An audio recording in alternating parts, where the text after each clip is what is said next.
The hum was his universe. To everyone else aboard the Pelican's wake, the ship was just noise. It was the percussive slam of magnetic clamps locking cargo, the pneumatic sigh of airlocks, the grinding groan of the jump drive spooling up. To them, it was background static, the price of doing business in the borderlands. To Avery Holt, it was a symphony. He sat on a low stool in a junction alcove, insulated gloves off, his bare fingers resting lightly on the vibrating conduit. He closed his eyes. The main engine, 2 decks below, was singing in B-flat minor. It was a melancholy sound, a little weary. The number 3 maneuvering thruster was sharp, a nervous staccato that meant its gyroscopic bearing was off by half a micron. He made a note in his digital log, a private file no one else ever saw. Thruster 3, port side. Bearing adjustment needed before next jump. Sings flat. Avery was a ghost in the machine, the chief maintenance engineer of a ship that barely noticed he existed. That was precisely how he liked it. He wore the grease-stained gray overalls of the Maintenance Guild, like a suit of armor, a uniform of anonymity. It was a long fall from where he had been. Once, Avery Holt had been the golden boy of the Harmony Agency, the youngest systems analyst to ever calibrate a diplomatic first contact. He had been the one who could make 2 opposing pieces of alien technology talk to each other. Then came the scandal, the incident, the inquiries, the sealed reports. Avery never spoke of it. He had simply walked away from the spotlights and the uniforms, trading his crisp white agency tunic for a life of oil and pipes, vanishing into the vast commercial fleet. He kept his head down, did his job, and listened to the machines. The machines, unlike people, never lied. His world was this ship, a speck of light navigating the fragile peace between 2 titans. On one side was Earth and its sprawling corporate territories. On the other, the Sci-Fi Imperium. The Sci-Fi were an ancient, formidable civilization built on a culture of symbiotic blood seals. Their biology and their technology were one. A mystery humanity had never cracked.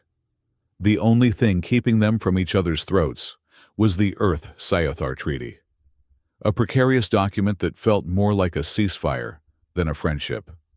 The Pelican's wake worked the routes in the middle, the trade hubs and transfer stations where the 2 powers brushed against each other, controlled by corporations that profited from the tension. Avery preferred the engine room to the diplomatic channels. He understood the flow of power through a plasma conduit. The flow of power through a treaty was just a good way to get burned. The ship shuddered, not with a mechanical complaint, but with a deep, resonant thrum. The lights in the corridor dipped, turning a sickly yellow before flaring back to bright white. A high, thin wail cut through the ship's normal song. The radiation storm alert. All non-essential personnel to shielded quarters. The ship's synthesized voice announced, devoid of any real panic. External hull exposure at critical levels. Avery sighed. He stood, stretching the ache from his back.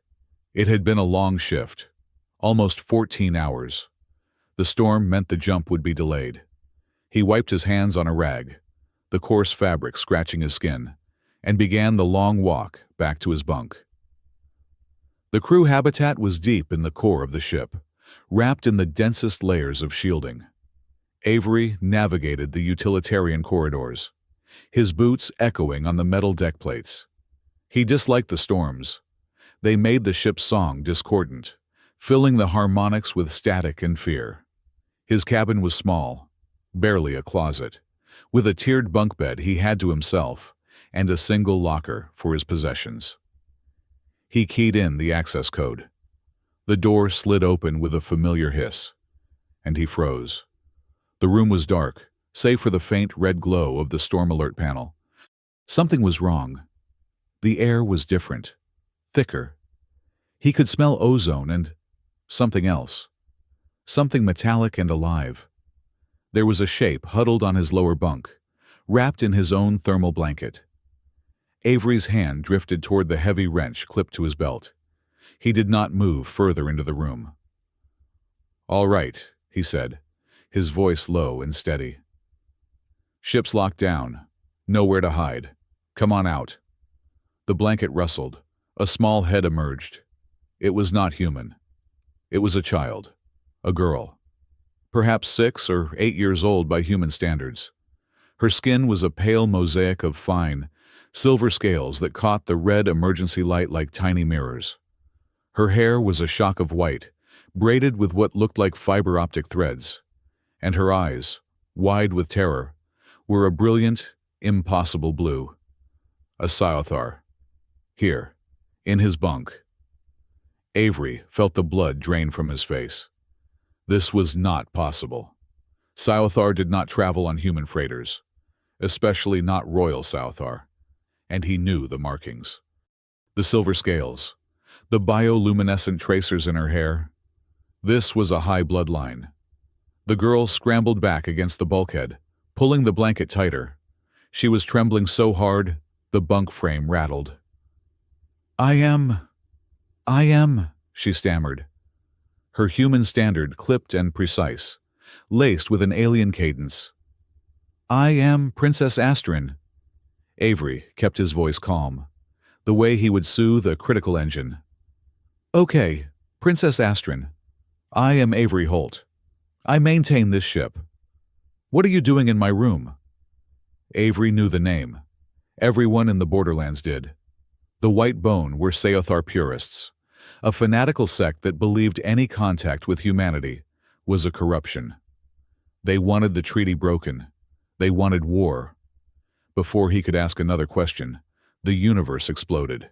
The cabin door did not open. It vaporized. A concussive blast threw Avery sideways, slamming him against his locker. His ears rang, the ship's hum replaced by a solid wall of white noise. 3 figures stood in the smoking doorway, silhouetted against the corridor light. They were Sci-Fi, but unlike the child, they were encased in armor, the color of bleached bone, etched with red markings. They held pulse rifles, the air around the muzzles crackling. Avery's mind raced. He was a mechanic. He had a wrench. He was facing 3 fanatical, armored killers. The math was not good. The lead cultist raised his rifle. He did not speak. From the bunk, the small princess screamed. It was not a scream of fear, but of raw, primal defiance. She launched herself from the bed, not at the attackers, but at Avery. He was still trying to get his feet under him when she collided with his chest. He felt a sharp, searing pain in his left wrist. He cried out, looking down. She had bitten him. Her small, sharp teeth were locked onto his flesh. It was not a simple bite. It was a ritual. He felt a strange, cold energy pour from her into him, a shock that bypassed his nerves and went straight to his spine. It felt like liquid metal.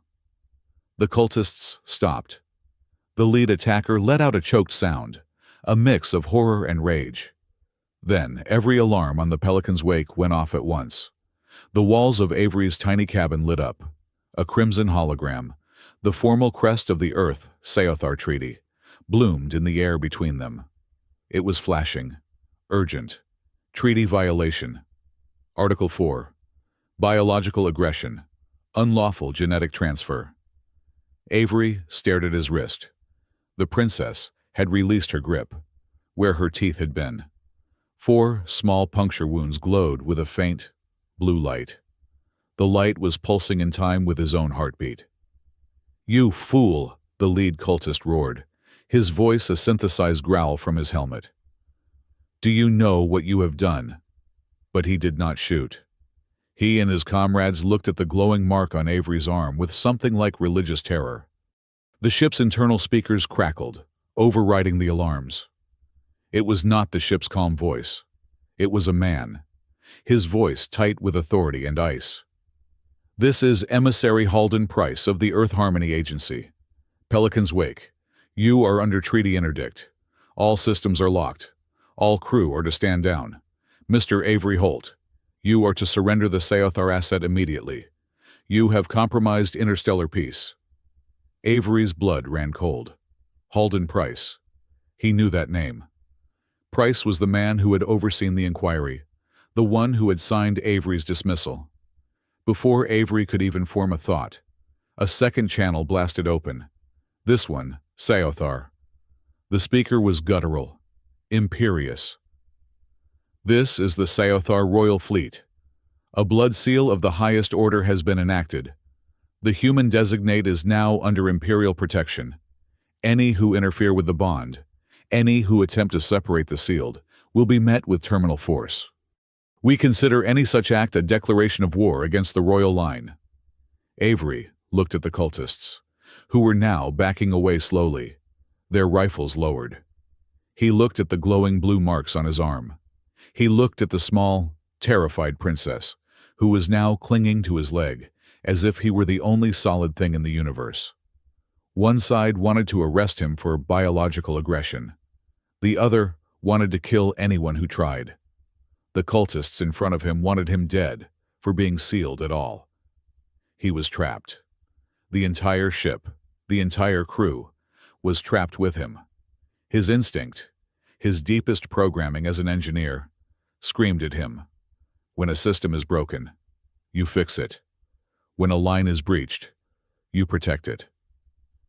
He felt the girl tremble against him. He felt the ship groaning under the external lockdown codes. He looked at the glowing mark, and he felt something else. The ship's song. It was no longer flat or discordant. The radiation static was gone. He could hear the engine's B flat minor.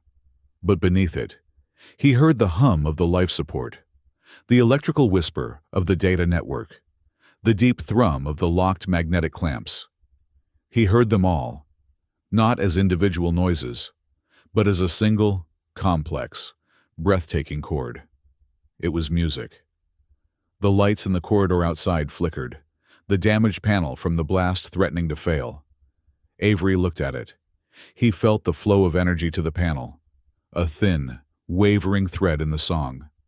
He pushed at it, not with his hands, with his mind. He willed the connection to stabilize, to draw more power from the secondary bus. The lights snapped back to full, steady brilliance. Avery stared, his heart hammering. What was happening to him? The cultists saw it. The lead one pointed a shaking, armored finger.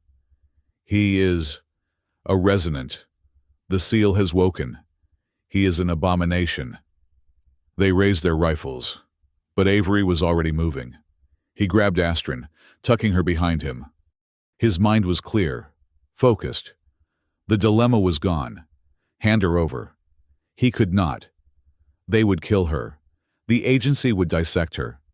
The cult would start a war. The only path was the one he had always known. The one through the guts of the machine. A new alert flashed on his private data slate, overriding the diplomatic warnings. This one was different. It was a deep system code, a ghost in the machine. A single line of text that made his stomach clench.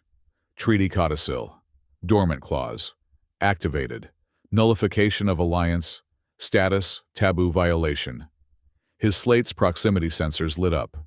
2 massive signatures, just exiting jump space. 1 human, 1 Seothar, both on weapons-free trajectories. They were not coming to talk. They were coming to claim the pieces. The bite had not just broken a rule. It had broken the treaty itself. "Mr. Holt," Price's voice boomed from the speaker, now frantic. "You have 30 seconds to surrender the asset before we vent this ship to vacuum." 30 seconds. Avery looked at the princess. "Can you run?" She nodded, her blue eyes wide. But the terror was being replaced by something else. Trust. "Good," Avery said. He slammed his fist onto the manual release of a floor panel beside his bunk. It hissed open, revealing a dark, narrow service conduit. It was filled with pipes and cables, a space barely wide enough for a man to crawl through. To the ship's command, it did not exist. It was just space between the decks. To Avery, it was a highway. His personal data slate lit up, projecting a three-dimensional map of the ship's hidden infrastructure, a map only he and his maintenance crew possessed. "This way," he commanded. He grabbed his wrench, his only weapon, and slid into the darkness. "Hold on to my belt. Do not let go, no matter what you hear." Princess Astrid nodded and did as she was told. Avery Holt took one last look at his small cabin, at the smoking ruin of his door, at the flashing red alerts that declared him the focal point of an interstellar war. He had spent years running from his past, hiding in the noise. Now, the noise was singing to him, and he was the only one who could conduct the orchestra. He slid the panel shut above them, plunging them into a darkness filled with the music of the engines. Just as he sealed it, he heard the heavy, metallic stomp of boots in the corridor outside, followed by the crash of a boarding party breaching his room. They were too late. The ghost was in the machine. The darkness was absolute, but it was not silent. Avery Holt crawled on his hands and knees, the heavy wrench banging softly against his hip. Behind him, he felt the small, rhythmic tug on his belt as Princess Astrid scrambled to keep up. The air in the service duct was thick with the smell of warm oil, metal dust, and the faint, unsettling trace of her alien biology. But the sound was everything. The ship was no longer a collection of noises. It was a single, vast instrument. Through the glowing 4-point mark on his wrist, he felt the thrum of the main drive, not just as a vibration in his bones, but as a deep, resonant bass note. He felt the high, silver-pure trill of the navigation sensors, the anxious, chattering rhythm of the internal security network. And he felt the hunters. They were not in the ducts, but he could hear their boots on the deck plates above and below, heavy, coordinated, metallic. He could hear the crackle of their comms, a dissonant static in the harmony. They were spreading out, a net of noise and violence. "Where are we going?" Astrid whispered. Her voice was a tiny flute note, sharp with fear. "To a friend," Avery murmured back. He stopped at a junction where 3 conduits branched. He placed his left hand, the one with the bite mark, flat against the cold metal bulkhead. He closed his eyes and listened. The path to the left was loud with the roar of the main thermal exhaust. Too dangerous. The path straight ahead was a dead end. He could feel the echo. The path to the right. It was quiet, leading toward the medical deck. But it was also wrong. There was a knot of static there, a camera, and 2 of the heavy, metallic heartbeats of the hunters, standing guard. He needed Mira, Dr. Mira Sato.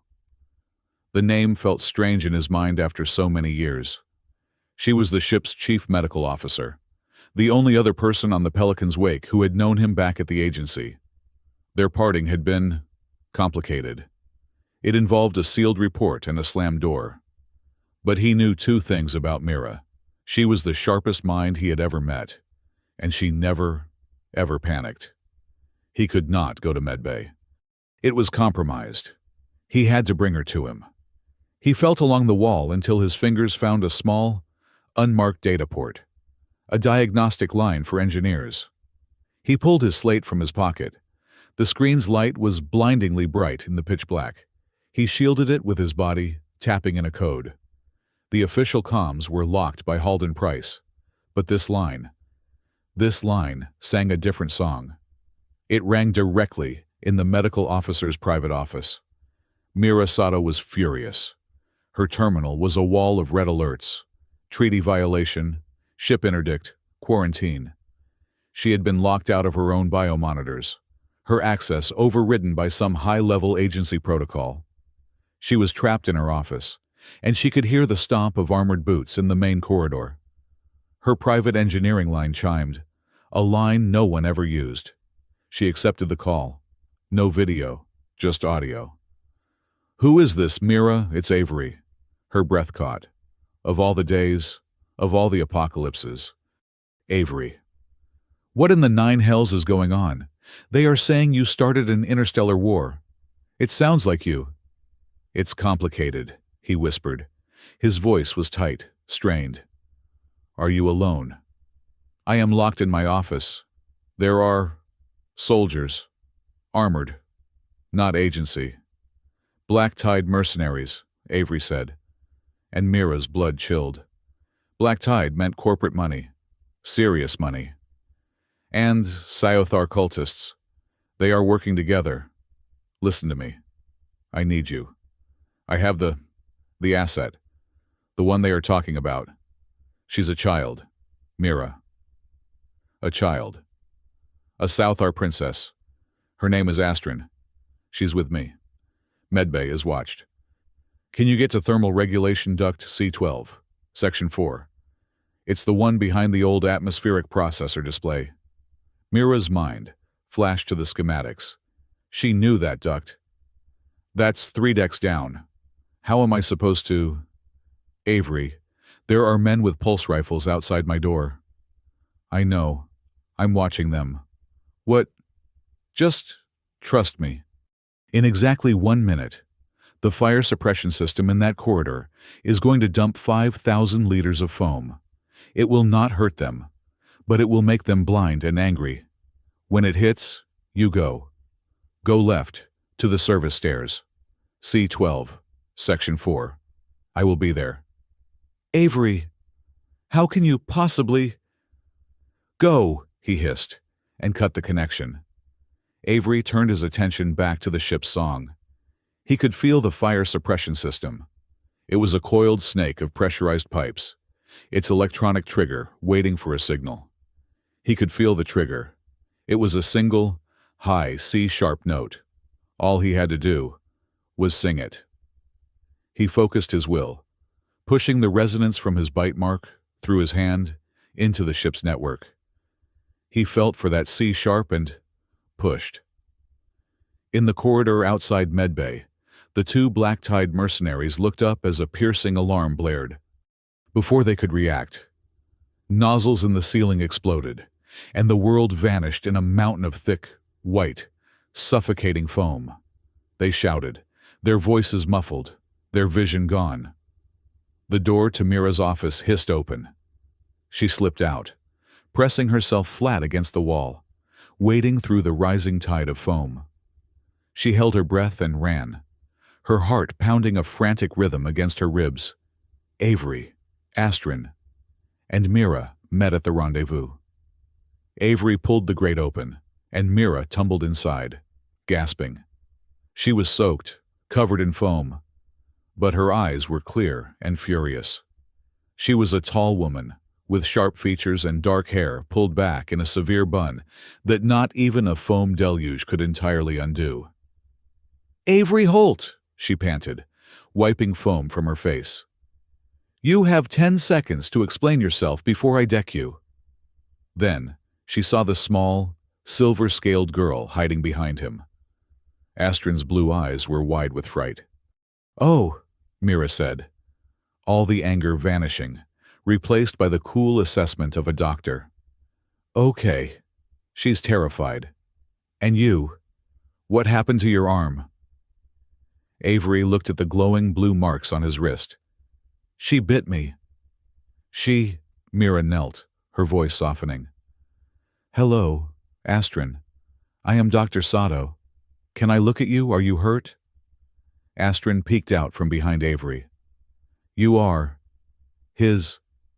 I am an old friend, Mira said, glancing at Avery with a look he could not quite decipher. And a doctor. We cannot stay here, Avery interrupted. They know I use these ducts. They will be sweeping them. They will be sweeping the whole ship, Mira countered, her mind already working. We are in a box. Avery. A box with 2 fleets outside waiting to blow it open. Halden Price is running the human fleet, and he hates you. I know, and the Southar are here for her. He nodded at Astrid. But there's another player. The cultists who attacked us. The White Bone. The purists, Mira breathed. They hate humanity. They want the treaty gone. They are being led by a high priest. Serac, Avery said. He began moving down the duct, pulling Astrid along. Mira followed, her medical scanner already out, discreetly checking the girl's vitals. Serac, Mira said. He is a fanatic. He believes any blending of cultures is a sin. He has been preaching for a new war for years. Well, it looks like he is finally getting his wish, Avery said grimly. He is using this. The bite. He held up his arm. The treaty thinks it's an attack. The Southar fleet thinks it's a sacred bond. Serac is using the confusion to start a fire. And the black tide? Mira asked, crawling over a massive pipe. Mercenaries do not work for cultists. They work for Helix Frontier, Avery said. Mira stopped. Helix, the shipping conglomerate. Why would they? Oh, her eyes widened. The treaty. If the treaty breaks, the shipping lanes are up for grabs. Helix has been trying to get an exclusive monopoly on the Seothar trade route for a decade. They are using this crisis.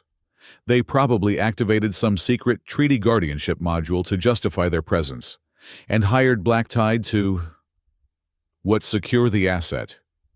To grab Astrid, Avery said, and probably to silence me. Helix and the White Bone, a corporation and a cult, working together to start a war for profit and fanaticism. A classic Tuesday in the borderlands. Avery, Mira said, her voice suddenly low. Your arm, the bite. What did it do to you? It changed the music, he said. The what do not get cryptic with me. Avery. I just saw 2 cameras on this level go into a static loop, and the pressure valve on the main coolant line just vented without a command. That was you. Was it not like the fire suppression? I can hear the ship, Avery admitted. All of it. The bite. It connected me to her, and she seems connected to everything. It's like a biological resonance. I can feel the systems, and if I focus, I can suggest things. Suggest things, Mira repeated, her expression a mix of awe and terror. Avery, that is not an engineering skill. That is something else. Something I learned at the agency, he said curtly. Something I was not supposed to learn. A resonant, Astrid whispered from behind him. They both looked back. The princess was staring at him, her blue eyes glowing faintly in the dark. My grandmother spoke of it. A creature that can hear the song of the blood and the song of the stone. You are a resonant. She meant resonance, Mira translated. Her voice hushed. Avery, what did you get involved in? I was a systems analyst. Mira, I analyze systems. That is all. He was lying, or at least not telling the whole truth, and he knew that she knew it. But there was no time. He felt them. A new vibration. Drones, small, fast, and armed. They were in the duct system. Move, now, he yelled. The next hour was a blur of crawling, climbing, and terror. Twice. They had to press themselves into narrow alcoves as the sleek, black drones of the Black Tide mercenaries zipped past, their searchlights cutting the darkness. Each time, Avery would press his hand to the wall, his eyes closed, and sing a false signal. A harmonic lie that told the drones this duct was empty. A cold echo. And each time, it worked. The drones would pause, their sensors confused, and then move on. Mira watched him, her scientific mind struggling to accept what she was seeing. He was not hacking the ship. He was convincing it. They finally emerged in a cavernous, little-used cargo bay near the ship's outer hull. The air was cold, and the only light came from the distant, flashing warning beacons of the station they were docked at. Okay, Mira panted, leaning against a massive, inert shipping container. New plan. Because crawl until we die is not a good one. I have a plan, Avery said. He was looking at his data slate. At the map, only he could see. My ship, the Sparrow Moth. It's an old T-class tug, docked in Auxiliary Bay 4. It's registered to me, under a shell corporation. It's shielded. If we can get to it... A tugboat, Mira said, raising an eyebrow. Your grand escape plan is a tugboat, against 2 fleets and a corporate army. It's a good tugboat, Avery said defensively. She's fast, and she is mine. The lockdown codes will not apply to her private docking clamps. How do we get to Bay 4? It's on the other side of the hangar deck. That will be the main staging area for the black tide. Avery smiled, a thin, tired expression. We use the service elevator, but first, we need a distraction. He pointed to a large, automated supply closet built into the far wall. Mira, you still know how to wire a feedback loop. I am a doctor of xenobiology, Avery. But yes, I still remember my misspent youth in the engineering labs with you. Good. Astrid, see that bin over there? The one full of metal scraps and old data chips. I need you to fill this canvas bag with as much of it as you can. He turned to the supply closet's control panel. It was a simple robotic system, designed to fetch and deliver parts. Avery, however, was not looking at the controls. He was listening to its motors. They sang a simple, repetitive tune. What are you doing? Mira asked, as she began prying open the panel on a nearby drone recharging station. Every machine wants to do its job, Mira, Avery said, his fingers flying over the panel, not hacking it, but retasking it. This one's job is to fetch parts. I am just changing the definition of parts and fetch. 10 minutes later, they were ready. They're coming, Avery said, his eyes closed. He could feel the heavy, pounding rhythm of at least a dozen mercenaries moving down the corridor toward the cargo bay. And they've got heavy drones. The feedback loop is set, Mira said. She had wired the drone recharger into a localized pulse emitter. The first drone that comes through that door and tries to scan is going to have its primary logic circuits fried, but it will only work once. It only needs to, Avery said. He stood by the supply closet, which was now aimed at the main bay door. He had jury-rigged the delivery chute with a compressed air canister from a life support station. Inside, the bag of metal scraps sat waiting. A homemade chaff launcher. It should blind their radar and sensors for a few seconds. Get to the elevator. He pushed Mira and Astrid toward the heavy service lift on the far side of the bay. Go, hit the call button. I will be right behind you. The massive bay door exploded inward, ripped from its hinges by a shaped charge. The first drone, a meter-wide disc of black metal and red sensors, zoomed in. It sent out a high-frequency scan. The drone instantly seized, its lights flashing erratically as Mira's feedback loop overloaded its brain. It spun in midair and slammed into the wall, dead. The mercenaries behind it paused, confused. That was all the time Avery needed. Fetch, he yelled, and slammed his fist on the activate button he had wired. The supply closet's repurposed motor roared. With a sound like a giant sneeze, it fired the entire canvas bag of metal scrap at high velocity. The bag tore apart, and a dense cloud of metal shards, chips, and wires filled the doorway, glittering in the tactical lights of the soldiers. Their sensors went blind, their comms filled with static, their helmet displays turned to snow. Go, go! Avery shouted, sprinting across the bay as the mercenaries began firing blindly into the glittering cloud. Pulse bolts of red energy seared the air where he had been a second before. He leaped into the service elevator just as Mira hit the button to close the doors. He looked back. Through the settling cloud of chaff, he saw them, a full squad of black tide, their black armor making them look like shadows. And with them, 2 white bone cultists, their bone-white armor pristine, their eyes glowing with cold fury. The doors hissed shut. "Well," Avery panted, leaning against the elevator wall. "That was suboptimal."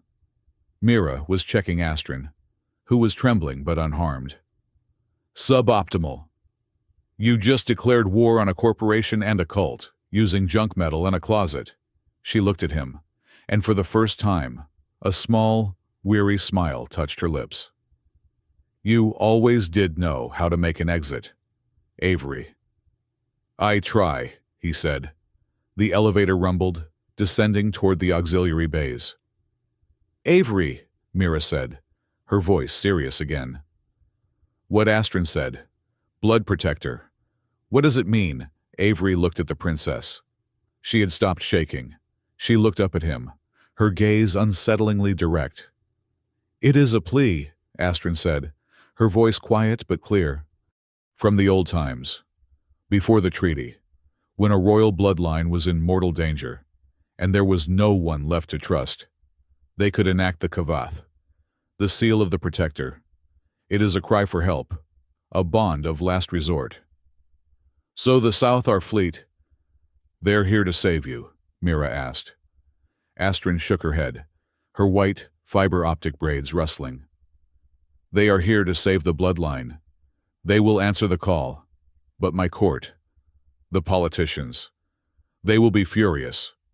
The Kavath is an admission of failure, an admission that our guardians failed, that our dynasty is weak. They will want to erase the mistake."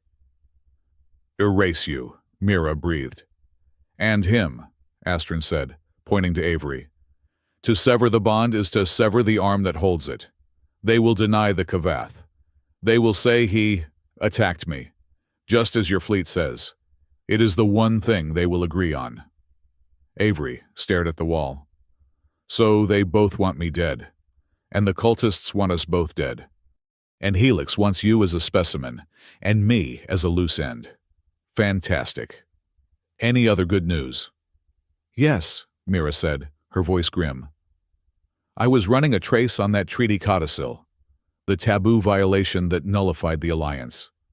The signature is encrypted, but the encryption style, it's not Seothar Imperial, and it's not Earth Agency." "What is it?" "It's corporate," Mira said. "Helix Frontier. They did not just take advantage of the crisis. Avery, they triggered it. They had this code, this taboo clause, buried in the treaty's automated subroutines, just waiting for a Seothar royal to be attacked by a human. Sarek and the White Bone. They did not just stumble onto your ship. They were herded. They were given your location. This entire thing. It's a trap. Sarek gets his war, and Helix gets the profits." The elevator doors opened onto a dark, quiet bay. There, sitting in a docking cradle, was the sparrow moth. She was not pretty. The tug was a mismatched collection of parts, its hull scarred and patched. It was functional, ugly, and all his "home sweet home," Avery muttered. They ran across the deck, Avery already keying in the ramp code. "How long until they find us?" Mira asked, hustling Astrid up the ramp. "Minutes," Avery said, following them in and sealing the hatch. He ran to the cockpit, a cramped space that smelled of ozone and stale coffee. He strapped himself into the pilot's chair, his fingers dancing across the controls. The ship's engines whined, then settled into a low, powerful rumble. It was a familiar, comforting song. "Avery," Mira said, taking the co-pilot's seat. "You said you learned this resonance at the agency. What does that mean? What are you—" Avery's hands paused on the thruster controls. He looked at the deep black of the viewport, at the distant, hostile lights of the two fleets. He remembered his brother, Jonah. He remembered the sealed report, the one that said pilot error, when Avery knew. He knew. It had been a treaty failure, a machine that had lied. I was a systems analyst, Mira, he said, his voice quiet. My job was to find out why our tech and their tech would not talk. I found a way to listen. They called it the resonance program. They said it was a breakthrough. Then, they shut it down. They said it was unstable, dangerous. They said I was incompatible. He looked at his hand, at the blue, glowing mark. I guess they were wrong. He pushed the thrusters to full. The sparrow moth shot out of the docking bay, a tiny, fast shadow against the bulk of the Pelican's wake. Alarms blared across the human and Seothar flagships. Unidentified vessel, leaving the interdicted zone, Halden Price's voice snarled over the open channel. Destroy it now. The bonded pair is escaping, the Seothar commander roared. Capture them. Do not let the human defile the bloodline. Lasers cut through the space where they had been. Avery banked the ship hard, weaving through the docking arms of the station. Where are we going? Mira yelled, holding onto her console. Somewhere they cannot control the data, Avery said, his face illuminated by the glow of the navigation screen. Somewhere the treaty is just a file, not a weapon. He punched in a set of coordinates. A name appeared on the screen. Lighthouse Beacon. The Independent Archive. Mira's eyes widened. That is neutral territory. They cannot shoot at us there. It's brilliant. It's a start, Avery said. As the sparrow moth prepared to jump, a new broadcast overrode all channels. It was High Priest Sarek. His gaunt, fanatical face filled the screen. He was standing on the command bridge of the station, triumphant. The abomination has fled, he proclaimed. The human, Avery Holt, has stolen the Princess Astrid. He has defiled the sacred blood. But he will not escape justice. The image shifted, and another Seothar stepped to Sarek's side. This one was older, dressed in the dark robes of a scholar, his face a mask of cold judgment. With the authority of Archpriest Neral, keeper of the true terminology, Sarek declared, we declare the human's bond to be a void blasphemy. The hunt is sanctified. The great cleansing begins. Mira looked at the screen in horror. Neral. He is the one who literally wrote the book on Bloodseal law. If he is with Sarek, then the law is whatever they say it is. Avery finished, his voice grim. He engaged the jump drive. The stars distorted, smeared into long lines of blue and white, and the sparrow moth vanished into the void, leaving the two fleets, the station, and a newly declared holy war behind them. Avery looked at the glowing bite mark on his wrist. It was no longer just a wound. It was a key, and he had just used it to unlock a war. The lighthouse beacon was not a lighthouse. It was a scar, a massive, tumbling asteroid of crystalline matrix, hollowed out by miners a century ago. It now served as the deep space equivalent of a dead drop, a library, and a dive bar. It spun lazily in a forgotten quadrant, its independent systems broadcasting a simple, repeating signal of neutrality. It was a place for smugglers, data thieves, and people who, for one reason or another, had run out of other options. It was perfect. Avery Holt eased the sparrow moth into a dark, unlisted maintenance bay, the one Rhea Morgan always kept reserved for him, for a price. The tug's engines sang a low, weary song of relief as the magnetic clamps engaged with a solid, satisfying thud. The internal pressure hiss was followed by the ramp lowering. A figure stood silhouetted in the brightly lit bay. She was tall, with a shock of crimson hair cut short and practical, and a heavy, customized energy rifle slung casually over one shoulder. "Avery Holt!" Rhea Morgan boomed, her voice echoing in the bay. She did not smile. "You look like hell, and you are late on your docking fees. By about 6 months." "I was busy," Avery said, stepping down the ramp. Mira and Astrid followed close behind him.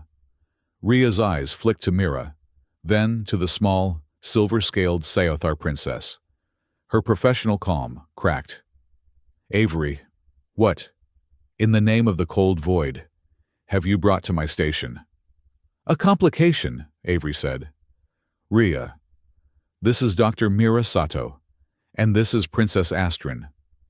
"A princess," Rhea repeated, her gaze hardening. She looked at Astrid, then back at Avery. "The princess. The one High Priest Sarek just put a system-wide blood bounty on for your head.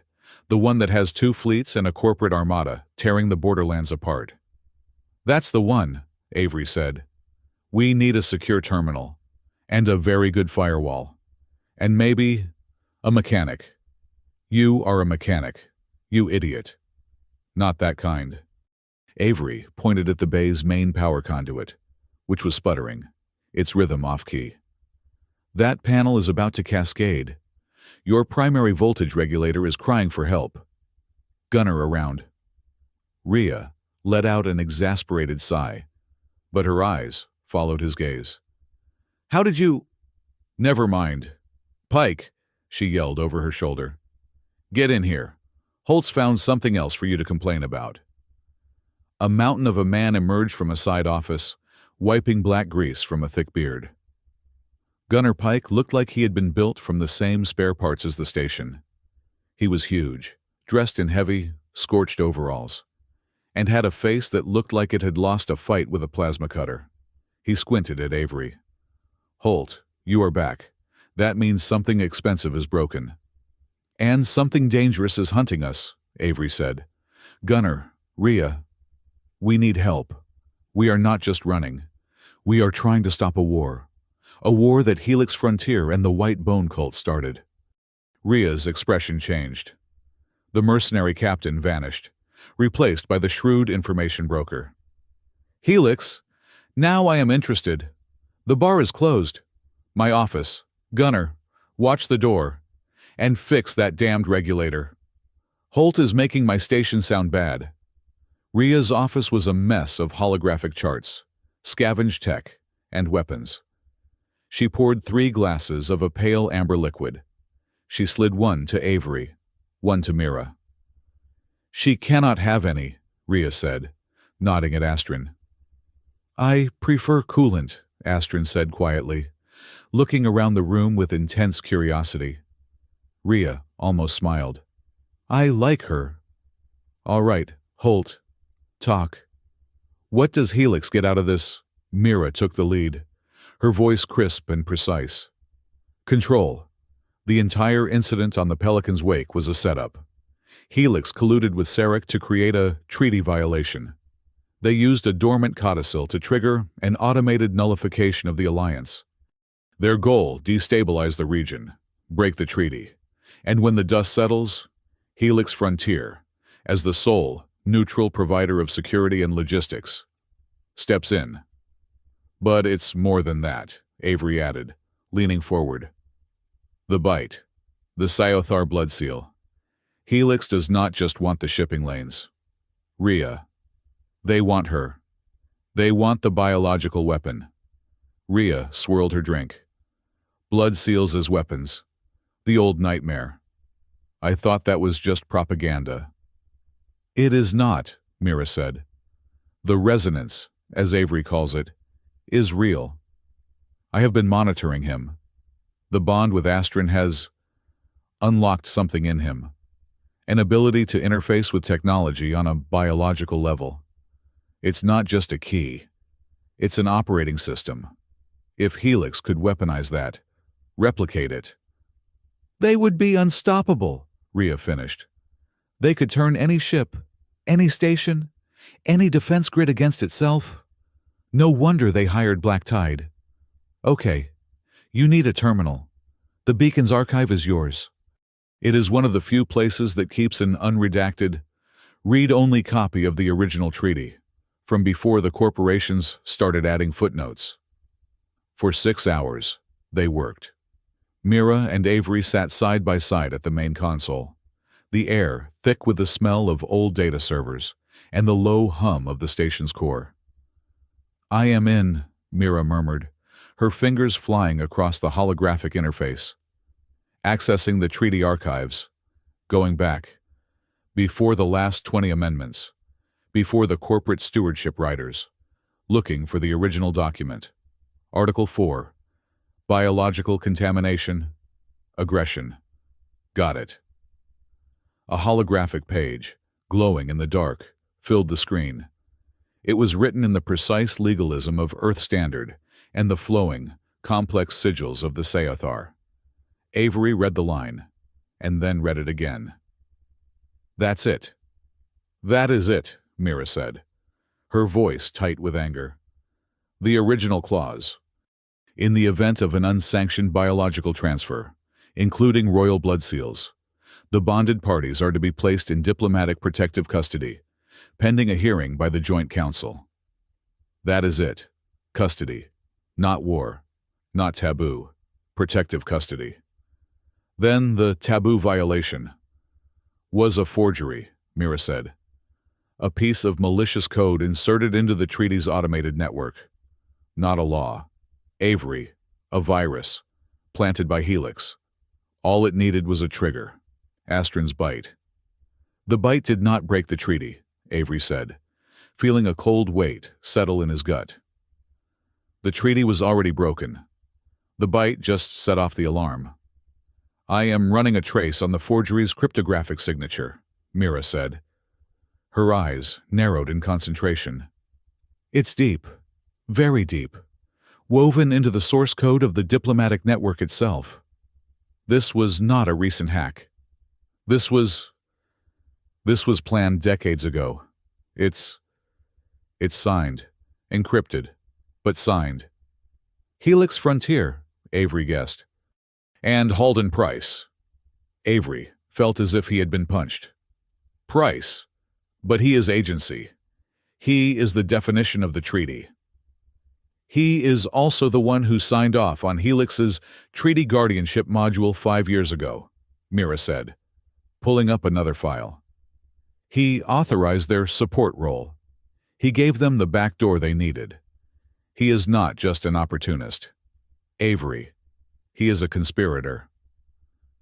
While they worked, Avery had not been ignoring Astron.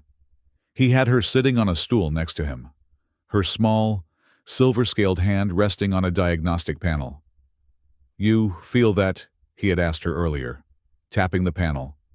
"The thrum, the station's core. It has a heartbeat, just like you." "It sounds cold," she had whispered, her blue eyes distant. "It is," Avery agreed. "It is lonely. It just wants to work. It wants to be efficient. Now listen. Hear that little hiccup, that little skip in the rhythm? That's Gunner, in the conduit 2 levels down, rerouting power. He is making the heart skip." Astron's head tilted. A faint smile touched her lips. "I hear it. It sounds annoyed." "Exactly," Avery laughed. "Machines are not just metal. Astron, they are systems. They are patterns. They have needs, fuel, data, maintenance. They get tired. They get annoyed. This thing, this resonance, it's not magic. It is just listening. It is listening on a level most people ignore. You can hear the blood. I can hear the machine. Together, we can hear the song they make." He was teaching her, and in teaching her, he was teaching himself. He was the engineer, the mechanic, the man who understood the physical. She was the royal, the one who understood the biological, the blood. The bond was not just him controlling things. It was a bridge. He was learning to feel the subtle, living pulse in the data stream, and she was learning to hear the steady, logical rhythm in her own blood. She looked up at him, her blue eyes clearer than he had ever seen them, the fear replaced by a sharp, sudden understanding. "You are the Kalithvar," she said. "The what?" "The repairer of the broken," she translated. In our oldest stories, he was not a warrior. He was the one who came after the war and fixed the world, the one who made the song whole again. Avery looked away, his throat tight. He was just a mechanic. He fixed pipes. He was not. He was not that. He could not be. Because to fix something, you had to be whole. And he was not. Mira, he said, turning back to the console, his voice rough. That signature. Price. I knew it. I knew it was him. Mira looked at him, her analytical gaze softening. Avery. What are you talking about? Jonah, he said, the name tasting like ash in his mouth. My brother. Mira's hands stilled on the console. Avery, you never. You told me he died in an accident. He did, Avery said, his voice flat. A pilot error. That is what the report said. A pilot error during a routine escort mission in the Seothar buffer zone. His ship's navigation system just failed. Sent him straight into a gravitic shear. They never even found the black box. Avery. It was not pilot error, Avery said, his knuckles white as he gripped the console. Jonah was the best pilot I ever knew. It was the ship. It was a new hybrid, human Southar tech, part of the Harmony Initiative. I was the one who cleared the drive system. I told him it was safe. He stood up, pacing the small office, the old guilt rising up to choke him. After it happened, I ran my own diagnostics. I pulled the logs from the sister ships. There was a flaw in the treaty code itself, a hidden command that, under the right gravimetric conditions, would cause a cascade failure in the navigation matrix. It was not an accident. It was a bug, a fatal buried bug. And you reported it, Mira whispered. I took it to the top, Avery spat. I showed them the data. I told them the Harmony drive was a death trap. And you know what they did. They classified it. They buried my report. They said that revealing a flaw in the joint technology would undermine faith in the treaty and provoke our Southar allies. And the man who signed the order to classify my report, the man who handed me the official inquiry findings that blamed my brother, was Halden Price. He slammed his fist against the metal bulkhead. The station's lights flickered. I refuse to sign it, he said, his voice shaking. I refuse to say my brother died because he was a bad pilot. So they drummed me out. A scandal. Insubordination. Mentally unstable. I lost my career. I lost my brother. And Price. Price got a promotion. For handling the situation. Mira stood and walked over to him. She did not touch him. She just stood in front of him. Her presence a silent, solid thing. So this is not just about the treaty. Is it? She said softly. This is about Jonah.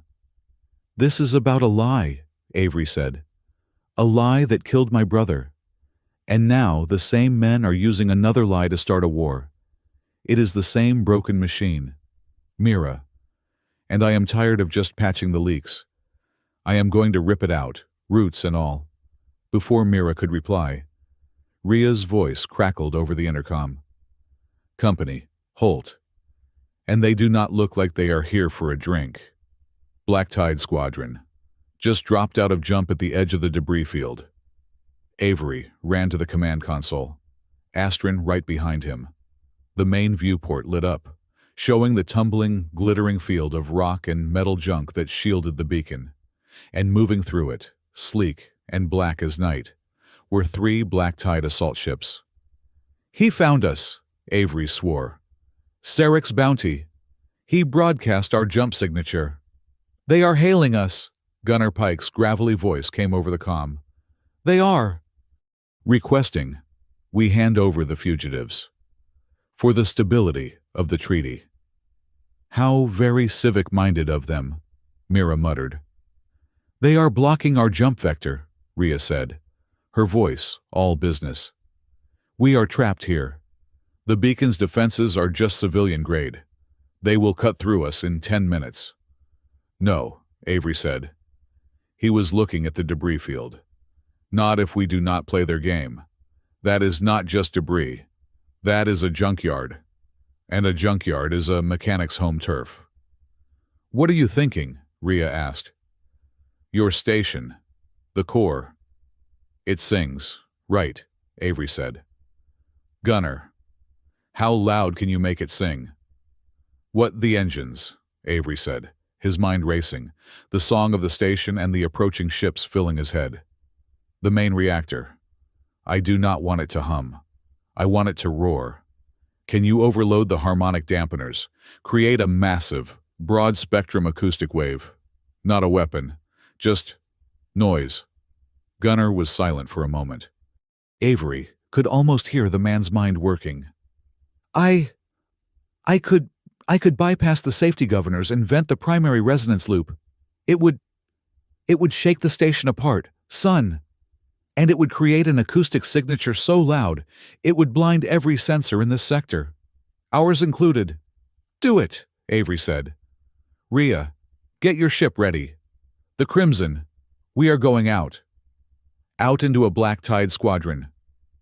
They are expecting us to hide behind you. They are not expecting a tugboat and a freelance freighter to charge them. Mira, you are with me.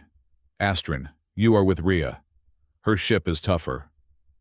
I will not leave you, Astrid protested.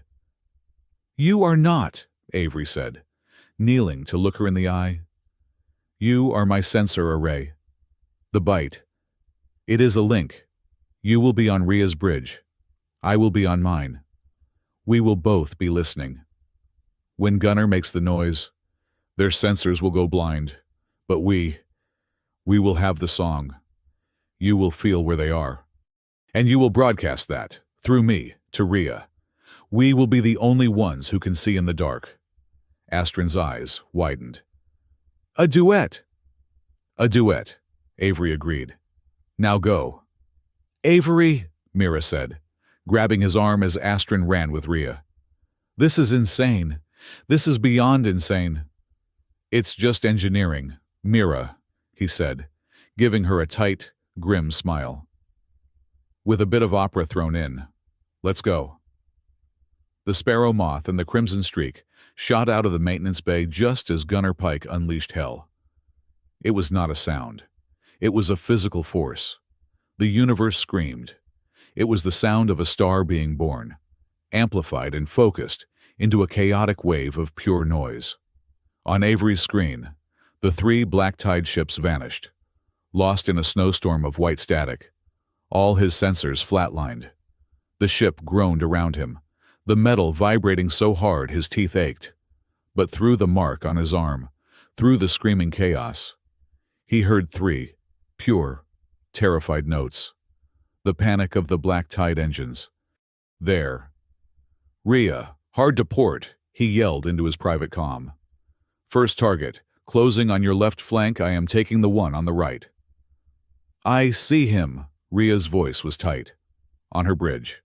Astrid stood with her eyes closed, one hand on the console, a look of intense concentration on her face. The Crimson Streak, a modified, overgunned courier, veered sharply, its main cannons spitting plasma. The bolts flew into the blind static and hit. A flash of blue light marked a shield failure on a ship they could not even see. Avery, meanwhile, was wrestling the Sparrow Moth. The tug had no weapons, but it had a high-torque tractor beam and an engine built to move asteroids. He felt his target, the black tide ship floundering, its pilot disoriented. Avery flew straight at it. Avery, you are going to ram him, Mira yelled. Almost. At the last second, Avery cut his main engine, spun the tug 180 degrees, and hit the tractor beam. The beam locked onto the black tide ship's engine housing. Avery slammed his main thrusters to full, in reverse. It was the deep space equivalent of a bootleg turn. The black tide ship, expecting an attack, was suddenly yanked forward and spun, its nose now pointing away from the battle. Before the pilot could compensate, Avery released the beam and slammed his tug's heavy, reinforced hull sideways into the enemy's exposed thruster array. Metal screamed. The black-tide ship tumbled away, crippled. "One down," Avery grunted, fighting the controls. "Impressive," Mira said, her knuckles white. "For a mechanic." "I told you," Avery panted. "It's a good tugboat." The third ship, the commander's, had recovered. It saw Rhea's ship, now exposed after her attack. It opened fire. "Rhea, break now," Avery yelled. Rhea's ship dodged, but a plasma bolt scored a deep, glowing wound across her aft shields. "I cannot shake him," Rhea shouted. "And I cannot see him." "The noise is fading." "I am on it," Avery said. He pushed the Moth into a desperate dive, flying directly between Rhea and the attacker. It was a suicidal move. "What are you doing?" Mira screamed. "Being a distraction." The Black Tide commander saw the tiny, unarmed tug and took the bait. He shifted his fire. "Avery!" Mira shouted as the ship shuddered, a proximity alert wailing. "Almost there." Avery's face was a mask of concentration. He was not just flying. He was listening. The enemy ship's engine. It had a flaw, a tiny, rhythmic hiccup. The same kind of bearing flaw he had heard on the Pelican's wake. He opened a ship-wide channel. "Gunner, I need one more pulse, just one. Aim it at me and match my engine's frequency." "You are insane," Gunner roared back. "That could rip your ship apart. Just do it." "Avery, no!" Mira cried. The world dissolved. The acoustic wave hit the Sparrow Moth, but this time it was not just noise. It was a focused note, matched perfectly to the Moth's own engine song. The tug vibrated, but held. The wave washed over them and hit the Black Tide ship directly behind them. For the Black Tide ship, it was a killing blow. The focused sound, matched to the vibration of its own flawed bearing, created a catastrophic resonance failure. The ship's engine did not just fail, it tore itself to pieces. A silent, concussive explosion lit up the debris field. Silence fell. The acoustic wave died. The static on the screens cleared. There were two ships left, the Sparrow Moth and the Crimson Streak. One Black Tide ship was crippled, tumbling away. The other was a cloud of expanding wreckage. "Well," Rhea's voice came over the comm, shaking slightly. "That is one way to tune an engine." Avery's hands were trembling. He unstrapped himself. "Mira, get your medkit. Rhea, tractor that crippled ship. We need a prisoner. I want to know who gave the order." The Black Tide commander was a grim man with a cybernetic eye. Even captured and strapped to a chair in the Beacon's brig, he was defiant. "You are dead, Holt," the commander sneered. "My employer pays well, and they do not tolerate failure. They will send more. They will send fleets." "Helix Frontier," Mira said, stepping out of the shadows. We know about Price. We know about the forged codicil." The commander's eye widened, his composure finally breaking. "You? How?" "The taboo was a lie," Avery said, his voice cold. "Who has the key? The signature on that forgery was real. It requires a countersignature to unlock the full file. A key." "Where is it?" the commander spat. "I do not know what you are talking about. I am just a soldier." Avery stepped close, the glowing blue mark on his wrist just inches from the man's face. "I am a mechanic. I know when a machine is lying. And you, right now, you are singing a very guilty song. Where is the key?" The man flinched from the light. "I do not know. It's not a key. It's a vault, the Core Claws vault. It's in the Veritas archive." "Veritas," Mira breathed. "The neutral legal fortress. Of course. The most secure data haven in the galaxy." "You will never get in," the commander laughed, his courage returning. "It's sealed by law and by machine. Only a recognized agent of the treaty can even approach it." "Then we will have to get creative," Rhea said, stepping into the cell.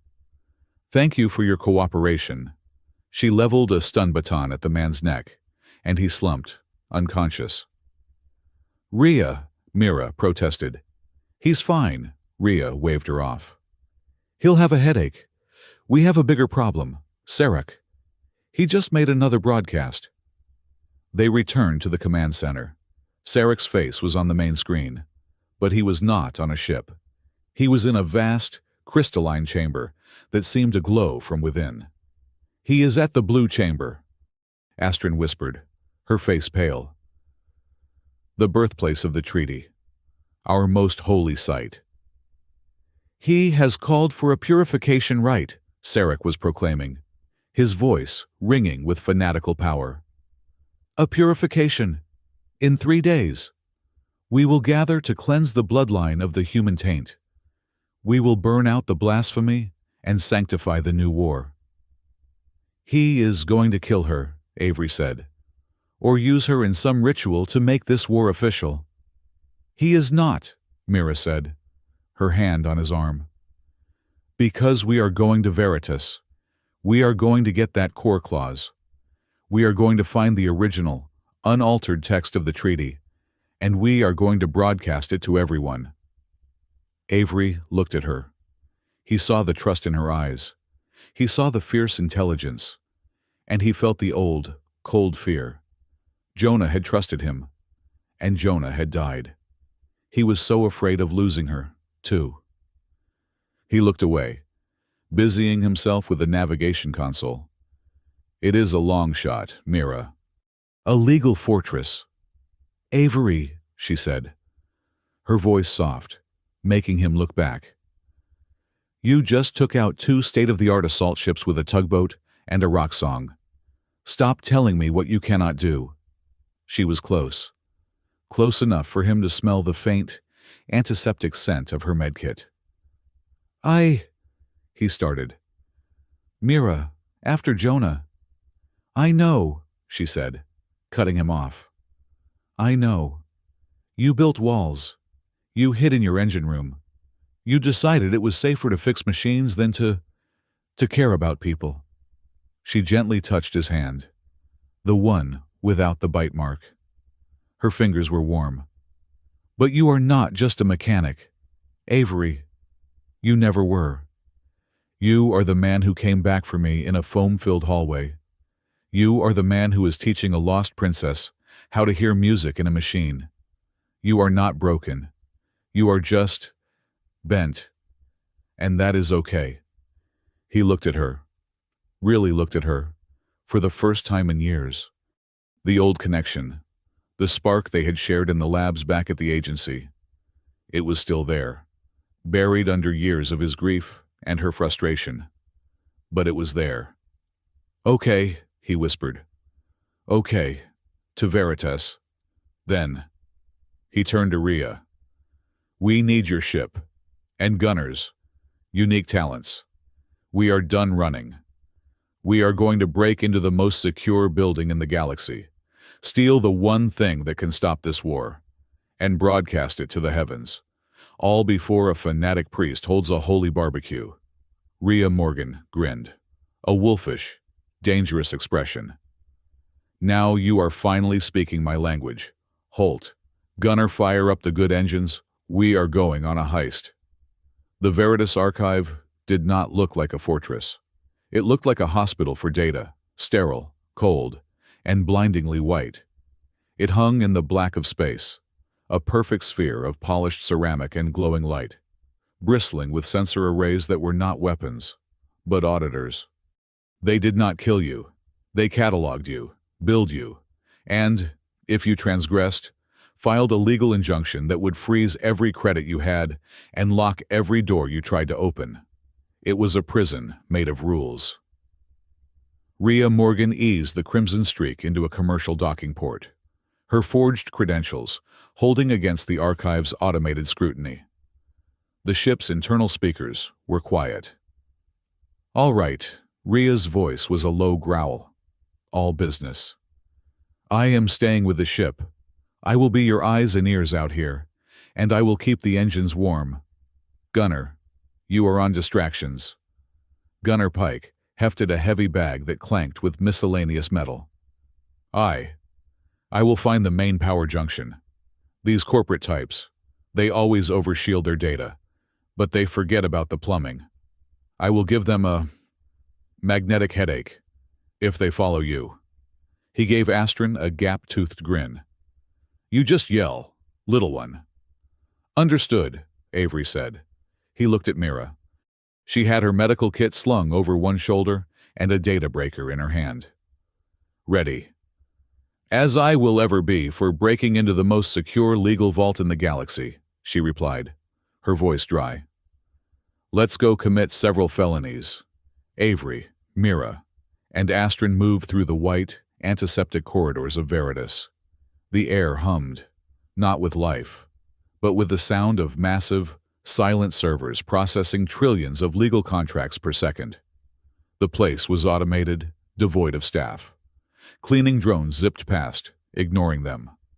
They reached the core claws vault. It was not a door. It was a wall, a shimmering, 30-foot-tall barrier of golden light that rippled like water. Text in dozens of languages, human and alien, scrolled across its surface.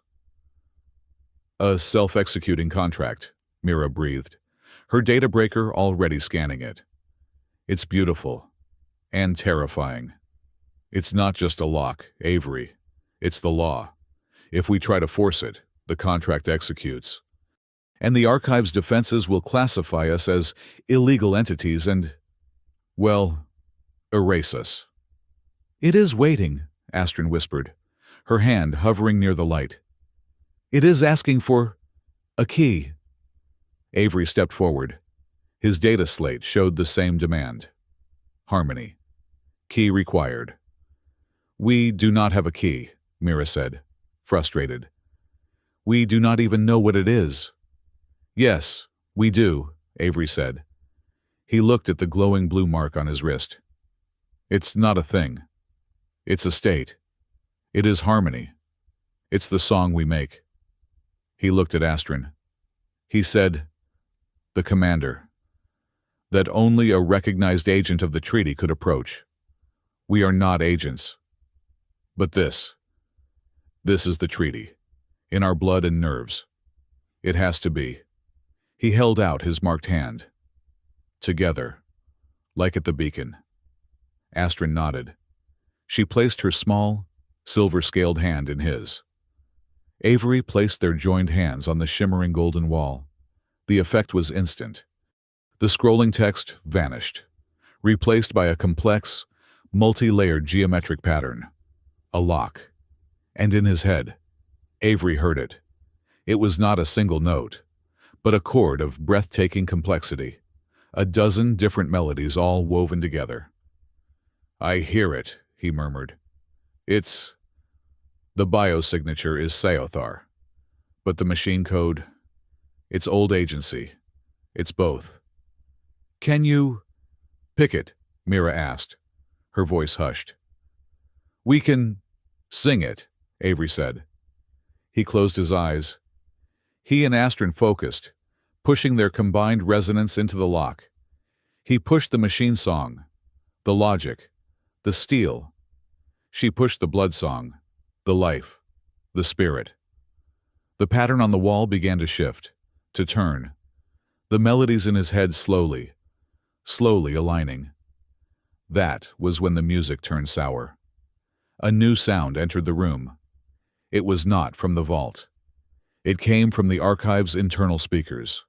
A low, resonant chant. A single, pure, powerful note that vibrated in their bones. Astrid cried out, pulling her hand back. The pattern on the lock flashed red and reset. What is that? Avery demanded, shaking his head, trying to clear the dissonant sound. It is them, Astrid gasped, her hands over her ears. The white bone. It is a resonance hymn. On the walls, holographic projectors flared to life. Not Sarek, Not yet. But dozens of his cultists, their bone-white armor gleaming, all chanting in unison. Their voices were the sound of a perfectly tuned, perfectly cold crystal glass. It was a sound designed to purify, to erase, to nullify. It was a direct attack on their bond. The hymn rose in pitch, a blade of pure sound. It was designed to shatter Astron's side of the resonance, to isolate her holy blood from his unclean human biology. I cannot hear the lock, Avery shouted over the din.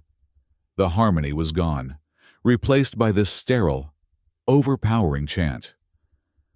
Avery, they are here, Mira yelled. From the end of the corridor, a squad of black-tied mercenaries appeared, weapons raised. Gunner's minds must have only slowed them down. They opened fire. Get behind me, Avery shoved Mira and Astron behind a server block as pulse fire stitched the wall where they had been. Gunner, if you are listening, now would be a good time. A deafening whump echoed from deep within the station. The lights flickered, and the black-tied soldiers paused as their comms filled with static. Gunner's magnetic mine. That is our window, Avery yelled. He grabbed Astron. I have to block that hymn. I have to find a louder song. Stay with me. He put their hands back on the vault wall. The hymn was still there, a wall of sonic ice. No. Avery gritted his teeth.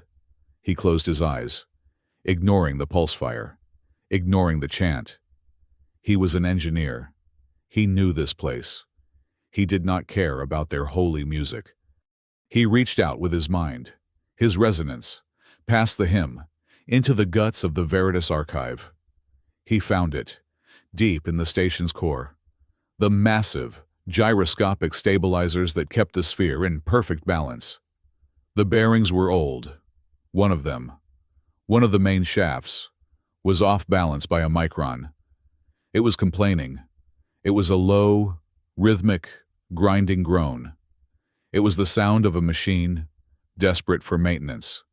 The sound of a crankshaft, thirsty for oil. It was an imperfect, ugly, real sound. It was the song of his world. Avery seized it. He grabbed that grinding, visceral note and he pulled. He used his resonance to amplify it, to broadcast it through the very walls of the archive, to make the entire station his speaker. The white bone hymn was pure. This was noise. This was the steel heart of the machine, roaring to life. The grinding, off-key complaint of the stabilizer shaft shattered the cultists' perfect pitch.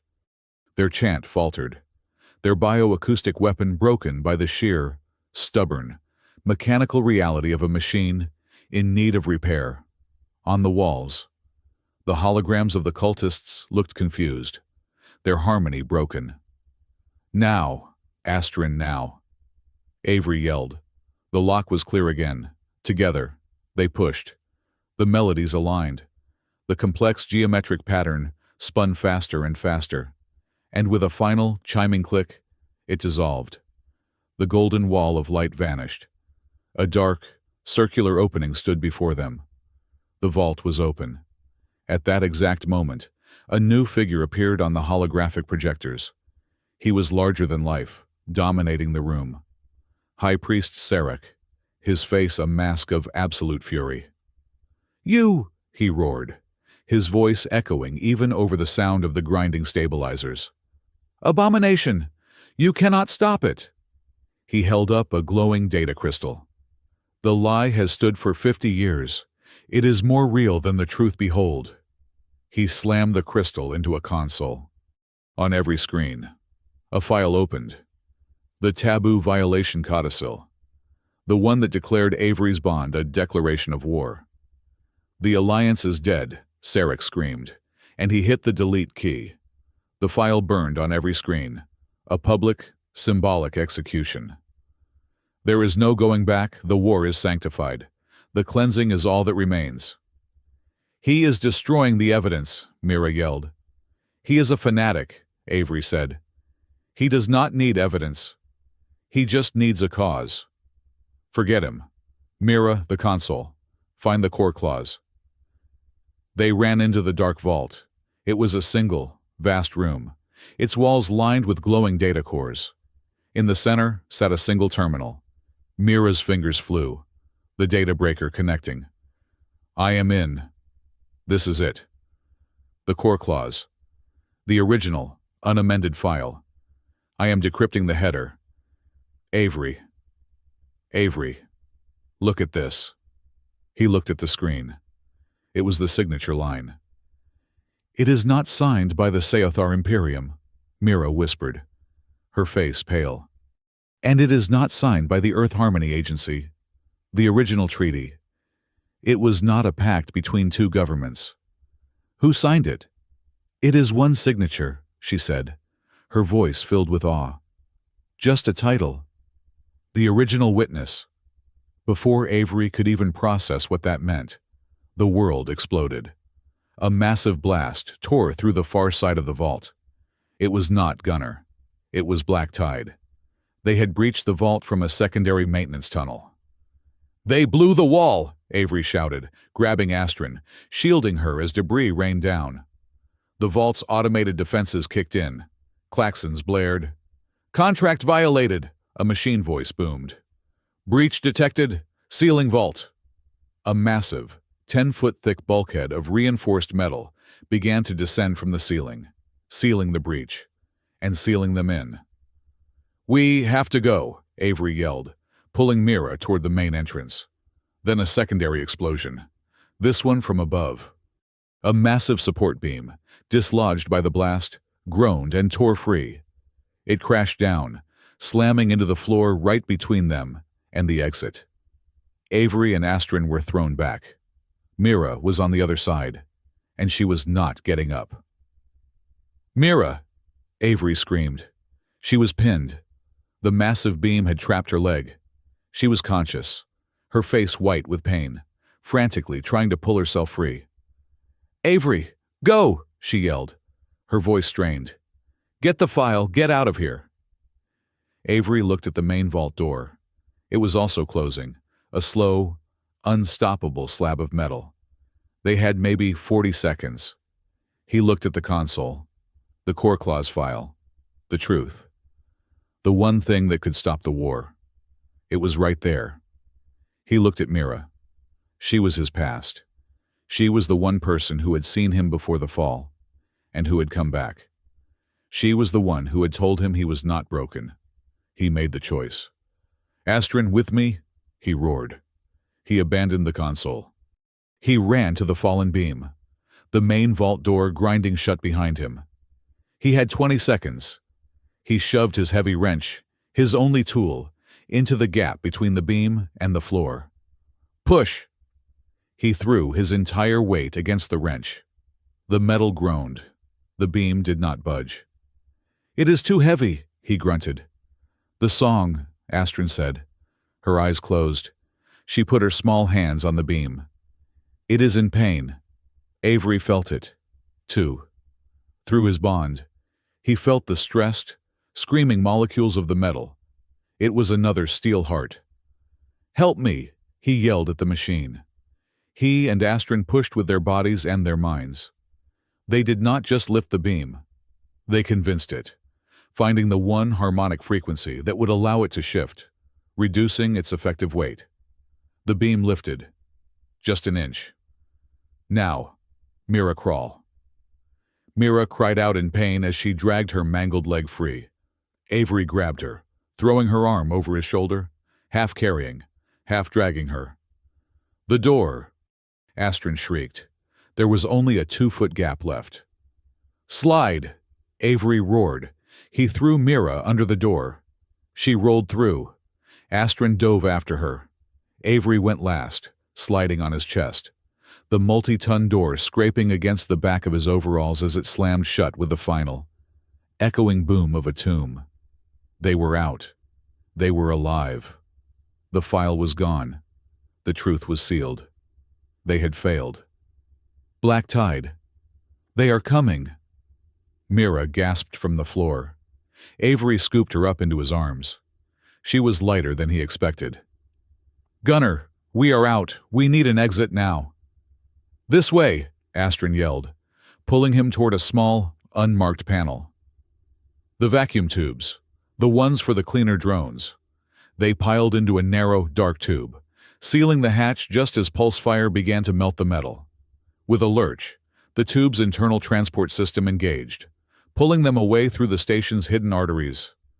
They were safe. For now. In the dark, Avery gently set Mira down. She was shaking, her face slick with sweat and tears of pain.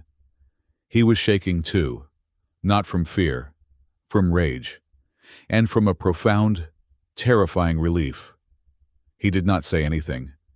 He just pulled her close, his arms wrapping around her, holding her against his chest. He was covered in grease and sweat, and she was bleeding. But he held on. She winced, then buried her face in his shoulder, her hands clutching his overalls. This was not fixing. He had not solved the problem. He had lost the mission. He had lost the one thing that could have saved everyone. He had done it to save one person. And as he held her, he realized, for the first time since Jonah, that he was not thinking about the mission. He was not thinking about his guilt. He was just holding her. And he had been so terrified of losing her. He had made a choice, not as an engineer, as a man. A broadcast cut through his private comm. It was Sarek.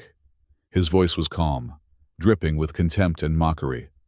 "Ah, Tenhut," the high priest's voice echoed in Avery's ear.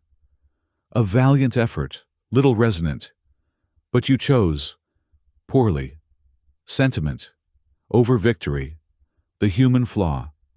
The vault is sealed. The truth is buried. And the original witness will sleep forever. I will see you at the Blue Chamber. The purification will proceed as scheduled. Bring the girl, or do not. It does not matter. The war is already here.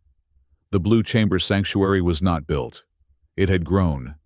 It was a single, colossal biocrystal, soaring from the surface of a desolate moon.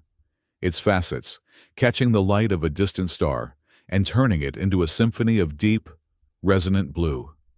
The entire structure was an acoustic marvel, a natural amplifier, where a single whisper could become a choir, and a choir could shake the foundations of the soul. It was here, at the birthplace of the treaty, that High Priest Sarek had gathered his faithful. Thousands of Sci-Fi, their scales gleaming, packed the cavernous central chamber, their devotion a palpable, humming force. Above them, in orbit, the pieces were moving, a sleek, black flotilla of black tide ships, flying the neutral banner of Helix Frontier, had taken up peacekeeping positions, their stated mission to protect the sanctity of the holy site. On the other side of the moon, a single Earth Harmony Agency destroyer, the Justicar, waited, silent and dark, on its bridge. Emissary Halden Price watched his screens, his finger resting near a single, unmarked command. He was not here to keep the peace. He was here to erase the mistake. The Sparrow Moth, the Crimson Streak, and Gunner's modified freighter, the Scrap Heap, were hidden in a deep, uncharted fissure on the moon's dark side, on the bridge of the Moth. Avery Holt looked at the readouts. "They are all here," he said, his voice grim. "The cult, the corporation, and the agency. The whole broken machine." "It is a trap, Avery," Mira said. She was in the co-pilot seat, her legs splinted and braced, a portable medical console glowing in her lap. "They are not just here for Sarek's ritual. They are here for you. Helix wants to capture you. Price wants to kill you. And Sarek wants to make an example of you." "I know," Avery said. He looked at Astrid, who was sitting at a small, jury-rigged console, her face pale but set. "You do not have to do this, Astrid. We can still run." "Where would we run, Kalithvar?" she asked, using the name she had given him. "The repairer of the broken. They would hunt us forever, and the lie would stand. No. This is where the treaty was born. This is where it must be fixed. We stand here. Together. Avery looked at her, at this small child who had more courage than most admirals. He nodded. He turned to his console and patched into a broad, unsecured commercial broadcast frequency. A frequency he knew every merchant, smuggler, and station in the borderlands monitored. "Rhea, Gunner, you ready?" he said over a private channel. "The Crimson is hot and Rhea is bored. So yes, let's start the party." Rhea's voice crackled back. "The party favors are set. Son," Gunner added. "Just say the word." Avery took a deep breath. He opened the channel. His face, tired, grease-stained, and grim, suddenly appeared on thousands of screens across the sector. On the bridge of the Justicar, Halden Price sat up straight, his eyes narrowing. In the blue chamber, Sarek, about to begin his sermon, paused as Avery's image flickered onto a public display. "This is Avery Holt," he said, his voice quiet, yet carrying the steady resonance of the tug's engine behind him. "I am a mechanic, and I am speaking to anyone who is listening. For 3 days, you have been told a lie. You have been told that a human broke the treaty. You have been told that I attacked a Southar princess. That is not the truth." He panned the camera to Astrid, who looked straight into the lens, her small, silver-scaled face fearless. "You have been told that our bond, this mark," he held up his wrist, the blue, 4-point seal glowing, "is a blasphemy. It is not. It is a plea for help. From a child who is being hunted by the men who are now calling for war. The men who call themselves the White Bone." In the blue chamber, the crowd murmured. Sarek's face tightened into a mask of rage. "The treaty is broken," Avery continued, his voice rising, resonating with a new, cold power. "But it was not broken by a human.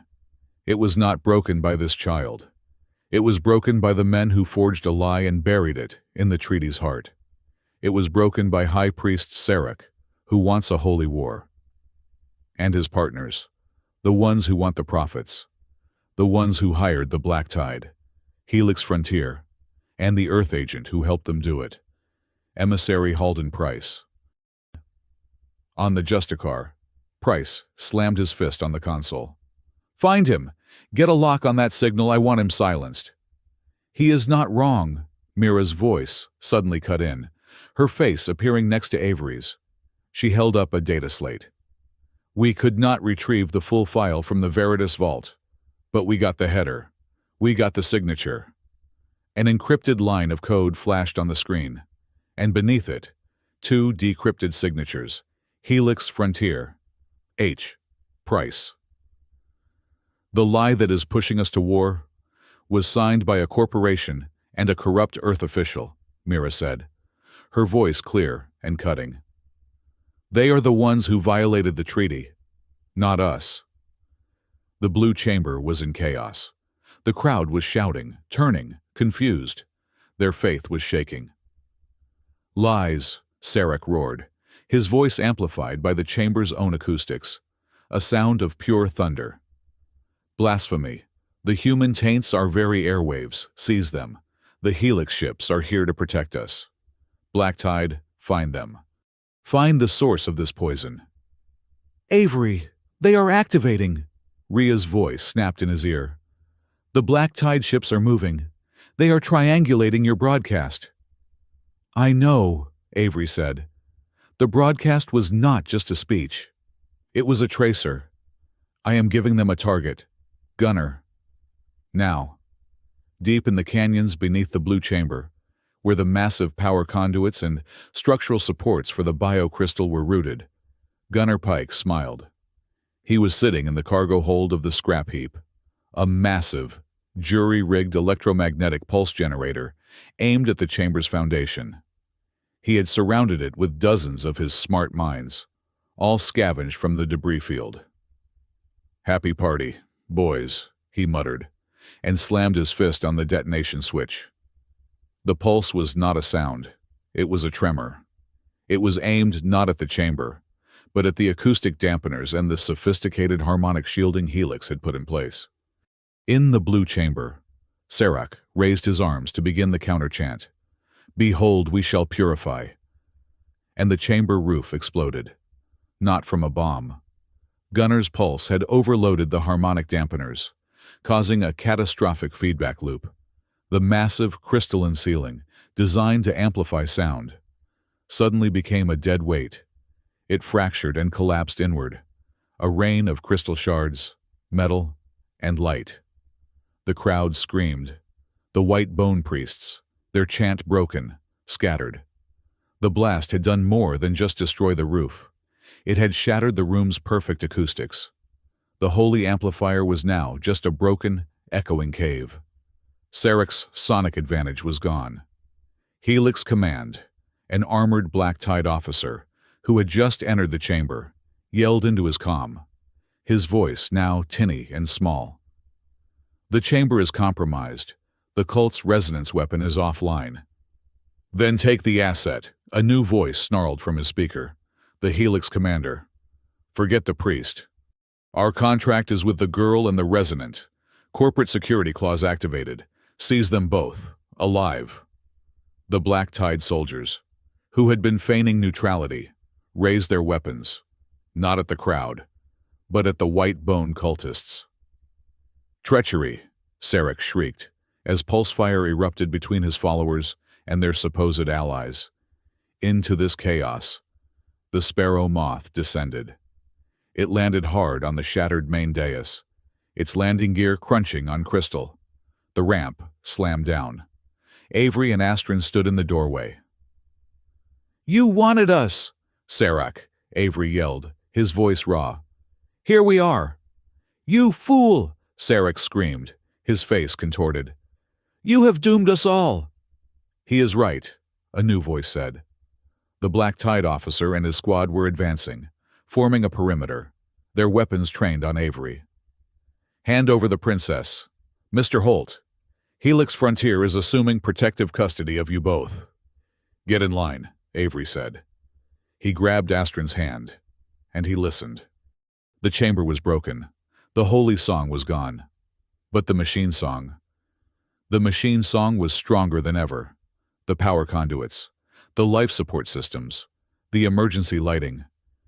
They were all screaming in panic. A chaotic, terrified noise. "Astrid," he said, his voice dropping to a low intensity. "They broke the music, so we give them a new one. Give me your heart." "What?" "Your heartbeat, the blood song. Give it to me. I am going to match it." She closed her eyes and nodded. He closed his. He let the noise of the battle fade. He let the shouting and the pulse fire disappear. He felt her small, rapid heartbeat. A living, terrified, defiant rhythm. Thump, thump, thump, thump. He found the rhythm.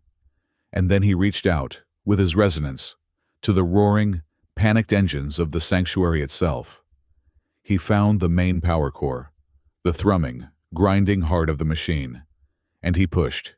He pulled the machine's rhythm, forcing it, shaping it, slowing it down. He took the chaotic scream of the generators and tuned it. He forced the entire power grid of the blue chamber to beat in time with a small, alien girl's heart. Thump thump, thump thump. The sound was subsonic, a pressure wave that shook the very air. The lights in the chamber stopped flickering and began to pulse. A deep, steady red, in time with the beat. The effect on the Saothar was devastating. The white-bone cultists. Their entire faith was built on a pure, biological resonance. This new sound, this hybrid, this fusion of a living heart and a steel machine. It was anathema. It was a physical violation. They clutched their heads, crying out, their own biorhythms thrown into chaos. The black-tied soldiers, human, were unaffected by the sound, but their equipment was not. Their comms, their shields, their targeting systems, all tied to the station's power. They all began to pulse, to fail, and reset, in time with the unnatural, pounding heartbeat.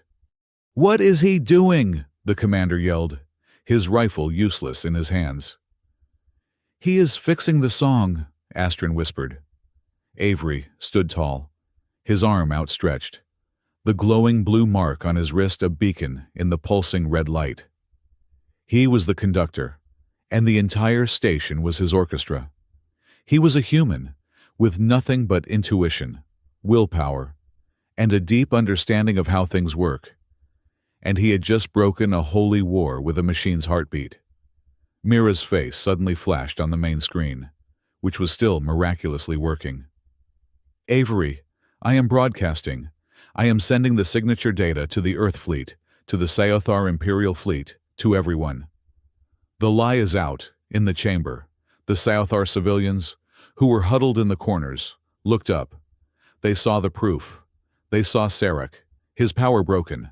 They saw the black tide, their weapons now aimed at Saothar blood. The trust, the holy fervor. It shattered. Sarek saw it. He saw his crusade, his life's work, crumble to dust in a matter of seconds. He saw the crowd turning on him. He saw the human, the mechanic, standing where he should be, in control.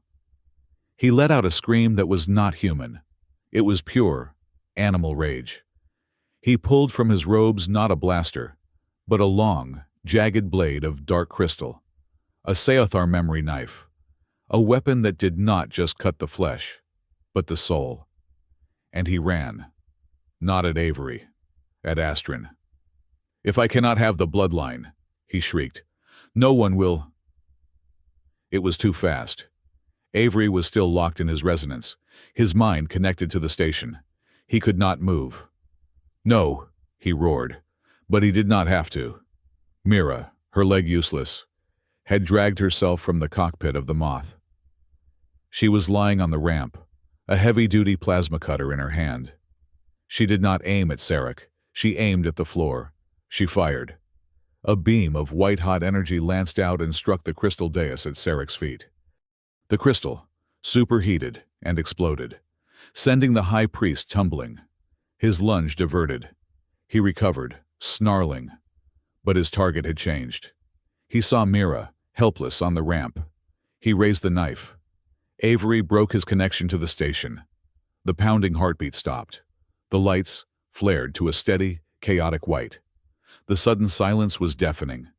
Avery lunged, grabbing Sarek's arm just as it descended. The memory knife plunged deep, not into Mira, but into Avery's shoulder. He cried out, a raw, sharp sound. The pain was unlike anything he had ever felt. It was not just his flesh. It was a cold, dark fire that seemed to burn his memories.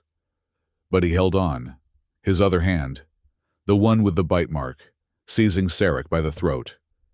"It is over," Avery gasped, the dark crystal buried in his flesh. On the bridge of the Justicar, Halden Price watched his screens. He saw the proof. He saw his name, broadcast to the fleets. He saw his conspiracy in ruins. He saw the black tide, his deniable asset, failing. He had one option left.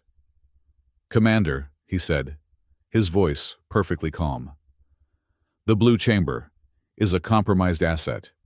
The holy site has been defiled by a forbidden biological weapon." He pointed at the image of Avery, the glowing mark on his arm. "My authority as emissary. I am ordering a full orbital sterilization of the target. Article 12. Denial of forbidden assets. Fire." The commander stared. "Sir, that is a holy site. There are thousands of civilians." "Fire," Price repeated, his voice like ice. "Or I will have you shot for treason." The Justicar's main weapon, a spinal particle lance, began to glow, its energy building, aimed directly at the broken sanctuary. "Avery," Rhea's voice screamed in his ear. "Price, he is firing. He is going to vaporize you all. I cannot stop the shot." Avery looked up, through the shattered roof. He could see the Justicar, a pinpoint of terrible new light. They were dead. He had saved Mira, but he had doomed them all. "No, you are not," Rhea yelled again. Not at him, but to her own ship. "Gunner, give me everything full power to the forward projectors." The Crimson Streak, her small, fast courier ship, shot down from the sky. It streaked past the sanctuary, flying directly into the path of the beam. "Rhea, no, you do not have the shields," Avery screamed. "Who needs shields?" Rhea's voice crackled. "When you have a net." A massive, spiderweb-like array shot from the front of her ship. It was not a shield. It was a net. A net of scavenged capacitors, tractor beam emitters, and raw, stubborn hope. A custom-made energy absorption grid. The beam from the Justicar fired. A lance of pure, white death shot from orbit. It hit the Crimson, but it did not destroy it. The net caught the beam. The energy, trillions of joules, flooded the grid. The Crimson lit up like a star, its engines screaming as they tried to vent the impossible power. Rhea was thrown from her chair, the systems overloading. She had turned a weapon of mass destruction into a battery, a completely overloaded, melting battery. But it had worked. The beam was absorbed. The sanctuary was safe. The Justicar's weapon system went dead, its capacitors fried from the feedback. On the ground, everyone stared in stunned silence. Avery was still holding the gasping high priest. Sarek looked at the sky, at the human ship that had just caught lightning. He looked at Avery, at the dark crystal buried in his shoulder. And Sarek. He began to laugh, a low, bubbling, broken sound. You still lose." The priest choked out, blood on his lips. "You stopped the ship. You stopped me. But you did not stop the law." He pointed a shaking, scaled finger at Avery. You never got the file," he rascaled. "You do not have the original witness. Without the witness, without the original authority, the codicil stands. The lie stands. You have no power, no right, to void the clause. The war is still here." Avery stared at him. Sarek was right. They had failed at Veritas. They had no proof. They had no legal standing. The lie was still the law, the original witness, without the original authority. Avery looked at the glowing blue, 4-point mark on his wrist. The bite. The blood seal. He looked at Astron. He remembered what the Black Tide commander had said. Only a recognized agent of the treaty can even approach it. He remembered the lock at Veritas. Harmony key required.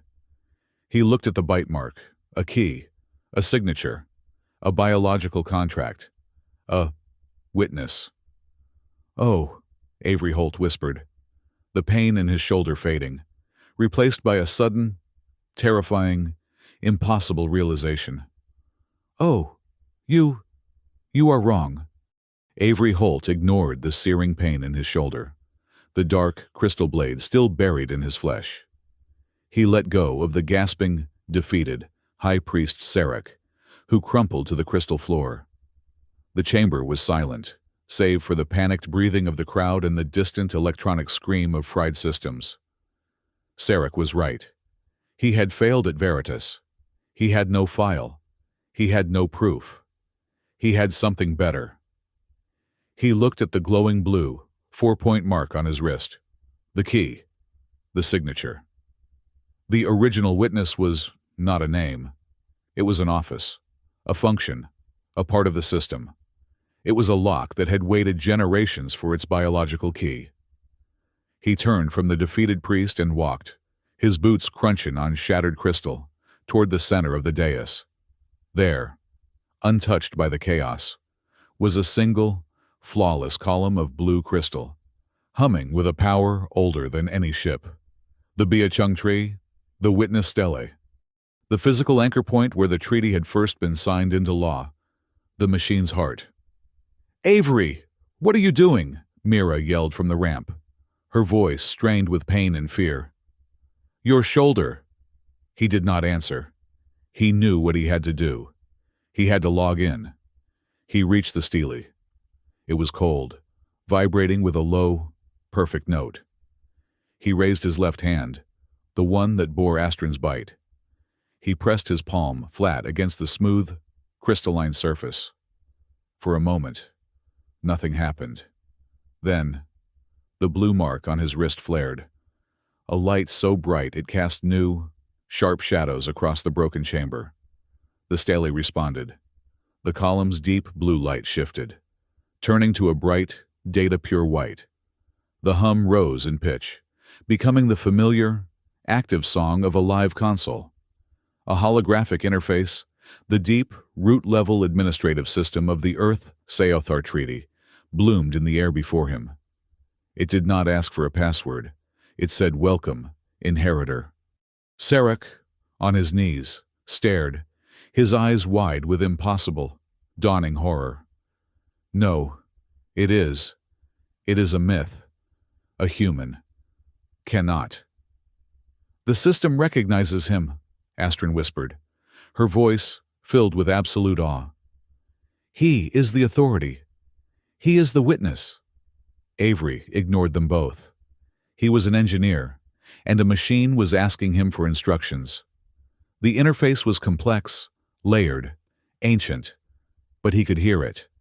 The resonance, his connection, allowed him to see the code not as lines, but as music, as patterns.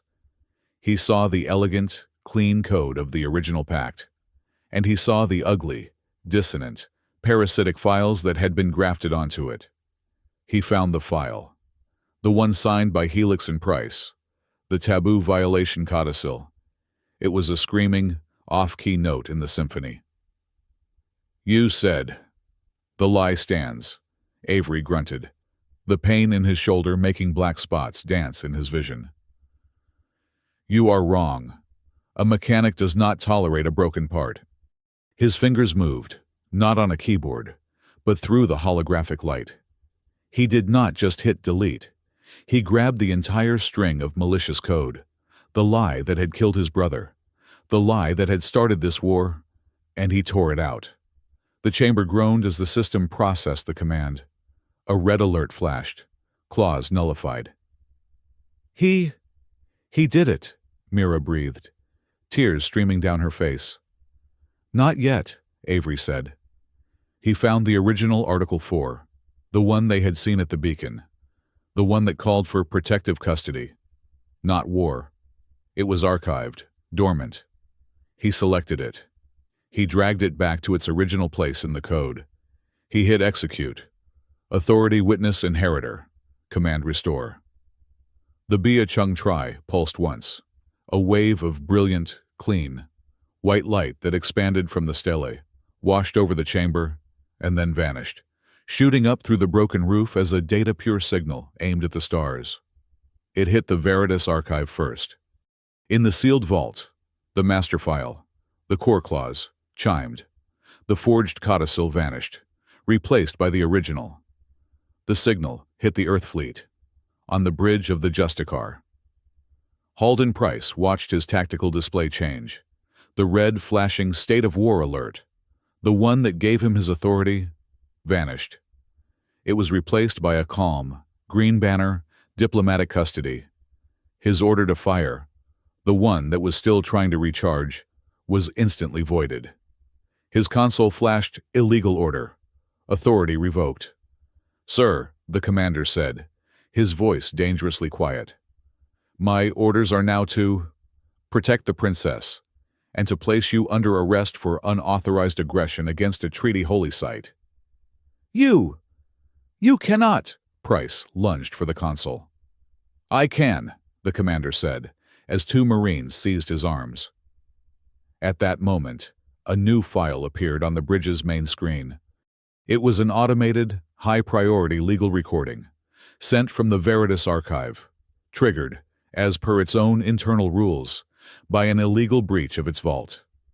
It was the security footage from inside the core clause chamber. It showed, in perfect, high definition, Avery, Mira, and Astrid.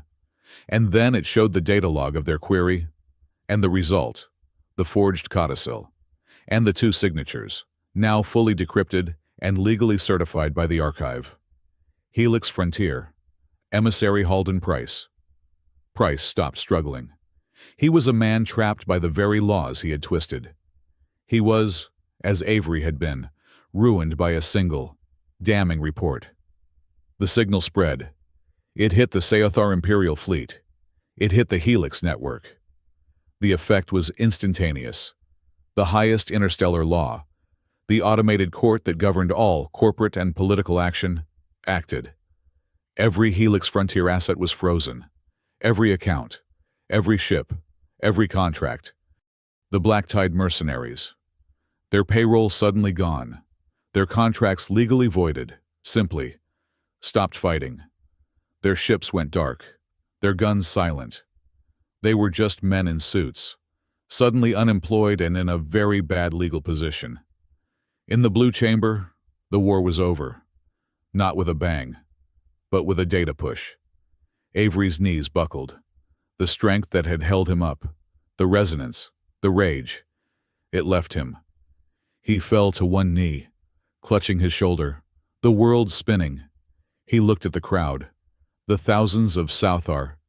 They were staring at him, not with fear, not with anger, with confusion, with hope.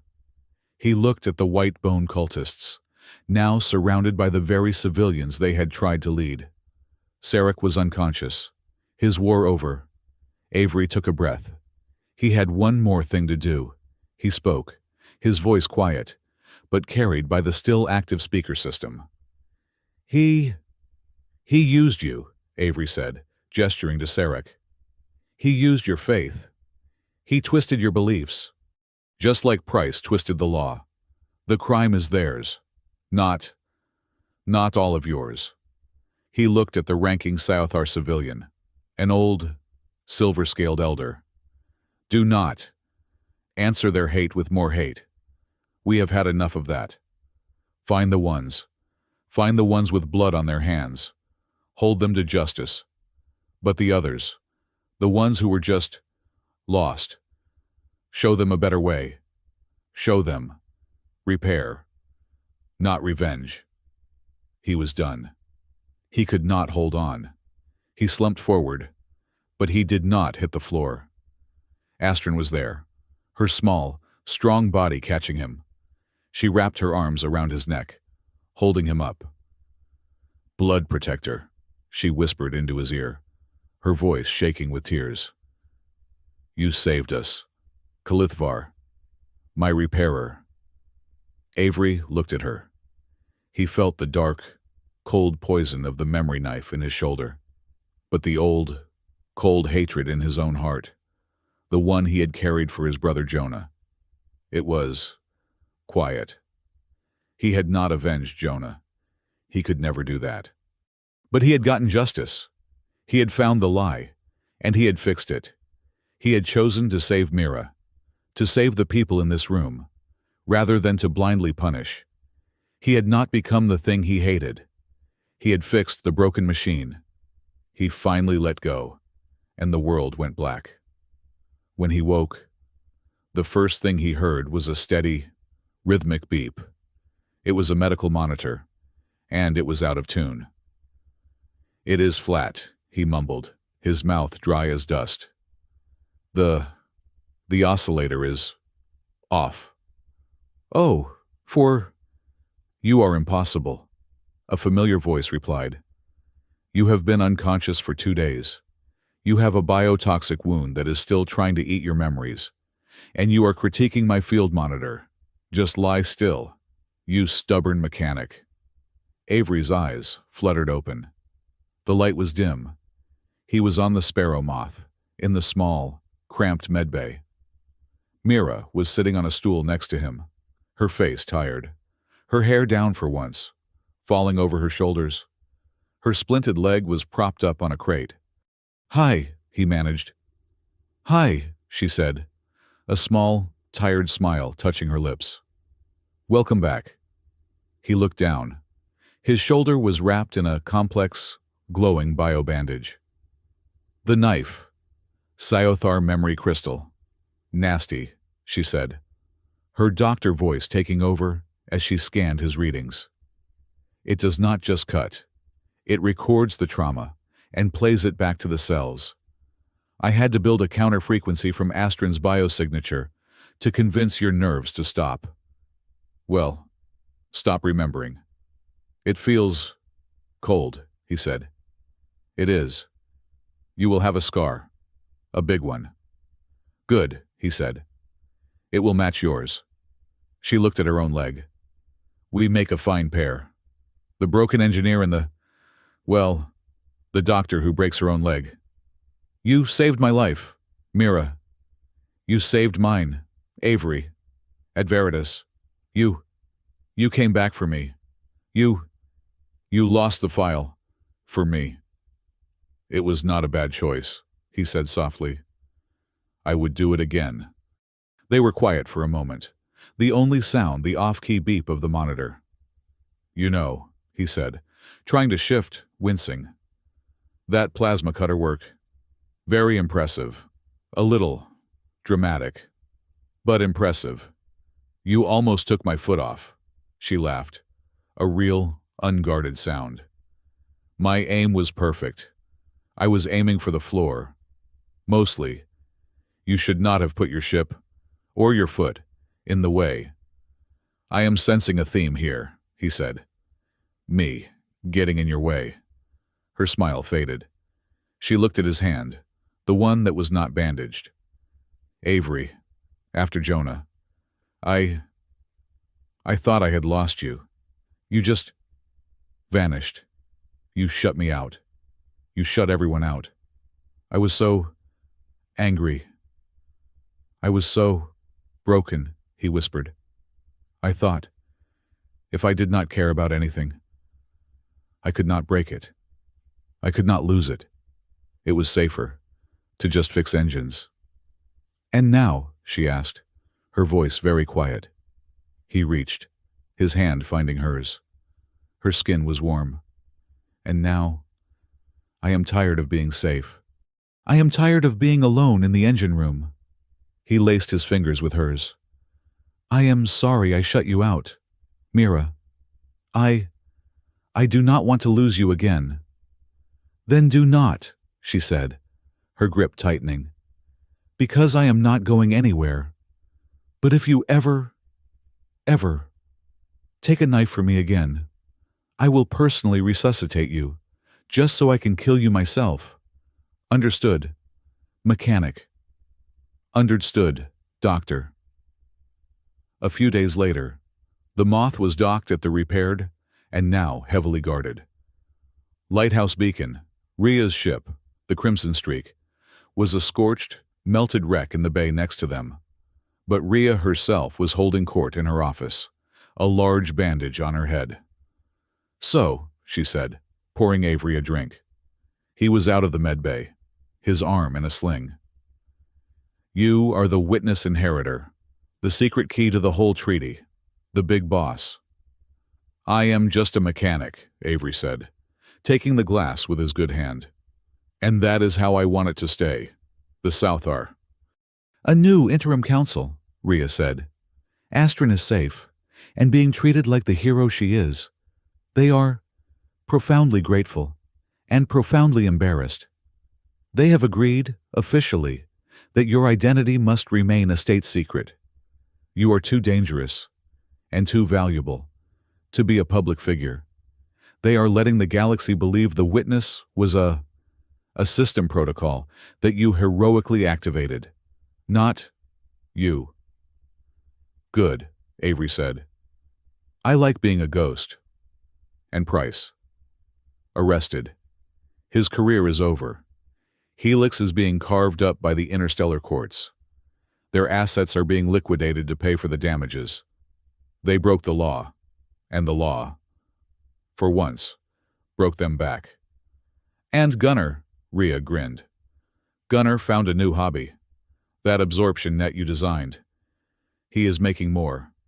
We are going into business. Smuggling. No, Rhea said, her eyes gleaming. Reconstruction. There are a lot of border zones, like this one, that were poisoned by Helix propaganda, that are still on a war footing. The Seothar Council and the New Earth Agency. They need people to go in, deliver the truth, and fix things. An independent corps of, well, freelance diplomats, with big engines, and a few of Gunnar's party favors. A new squadron, Avery smiled. We are calling it the Veritas Squadron, Rhea said. In honor of a heist we almost pulled off. We need a chief engineer, a systems expert who can hear the music. Avery looked at his drink. It was a tempting offer. A home. A new purpose. He looked out the viewport, at the stars. I cannot, Rhea, he said. I have my own ship to fix. And I am not done yet. The machine. It is still not quite right. Rhea nodded. She understood. The door is always open. Holt, for you. For your doctor. He left her office and found Mira on the observation deck. They stood together, watching the ships come and go. The trade routes were busy again. The war was over. On the local network, he heard chatter. Spacers. Merchants. They were not talking about the war anymore. They were telling a new story. A new legend. It was about the siege at the Blue Chamber. It was about an Earth fleet that did not fire. It was about a corporate armada that just stopped. And it was about a mysterious broadcast from a ghost, a mechanic, who had showed up and fixed the treaty. They had a song about him. It was a rough, clumsy tune, sung in cargo bays and dive bars. It was the song of the Klithvar, the repairer of the broken, the man who had listened to the heart of the machines and turned their song into an anthem of peace. 6 months later, the hum was his universe. Avery Holt stood on the command deck of the Pelican's wake, his eyes closed, his hand resting lightly on the main console. The ship was still singing in B-flat, but the weary, melancholy minor key was gone. It was a B-flat major now, a sound of steady, confident work. Mr. Holt, the new captain asked, his voice respectful. The previous captain had retired, very wealthy, after the incident. Is she... All right, your report said you were just a technical consultant. I am, Captain, Avery said, opening his eyes. He wore the same gray overalls, but they were cleaner. The dark, jagged scar on his shoulder, from Sarek's memory knife, was a stark mark against his neck, a permanent reminder. And as a consultant, I am telling you the number 3 injector is running 0.5% lean. It is not complaining yet, but it is thirsty. You should have your new chief look at it. He has, the captain said, impressed. He said the same thing, said he could feel it. You are a bad influence, Holt. Avery smiled. I try. He was not crew.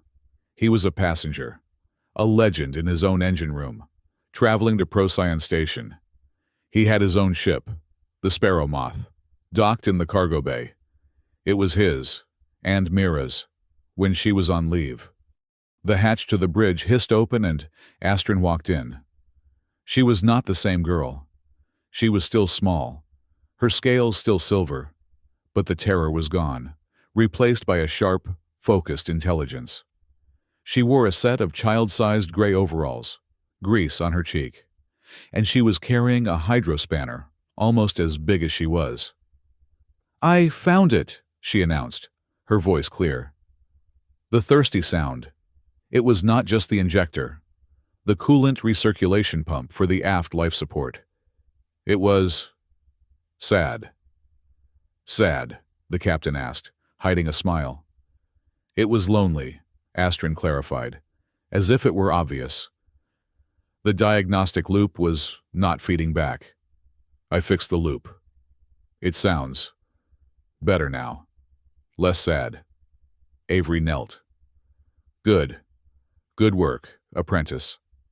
What did I tell you about the primary rule of engineering? Listen to the machine, Astrid recited. It will tell you what it needs. Never force it. Just help it sing its real song. Right, go clean up. We have a call with Dr. Sato in 10 minutes. Astrid nodded and ran off, her boots clomping. She is something, the captain said. The Sci-Fi Council lets her travel with you. They let her do whatever she wants, Avery said. She is a hero, and she is in protective diplomatic custody. Mine. He went to his old cabin. It was repaired, the door pristine. His console chimed. He opened the channel. Mira's face filled the screen. She looked tired, but vibrant. She was not in a sterile office. Behind her, the bulkhead was curved, the insignia of the new Interstellar Medical Corps visible. She was on her own ship. Dr. Sato, Avery said, leaning back in his chair. Mr. Holt, she replied, her smile warming her whole face. Still critiquing other people's engines. I see. I got your report on the Pelican's drive. Show off. Just keeping busy. How is the leg? Better than your shoulder, I bet, she retorted. I have almost got the limp down to a commanding stride. We are in the Tartarus sector. Ria's Veritas squadron stirred up a nest of old Helix privateers. We are just cleaning up the mess, as usual. You enjoy it, he accused her. I do, she admitted.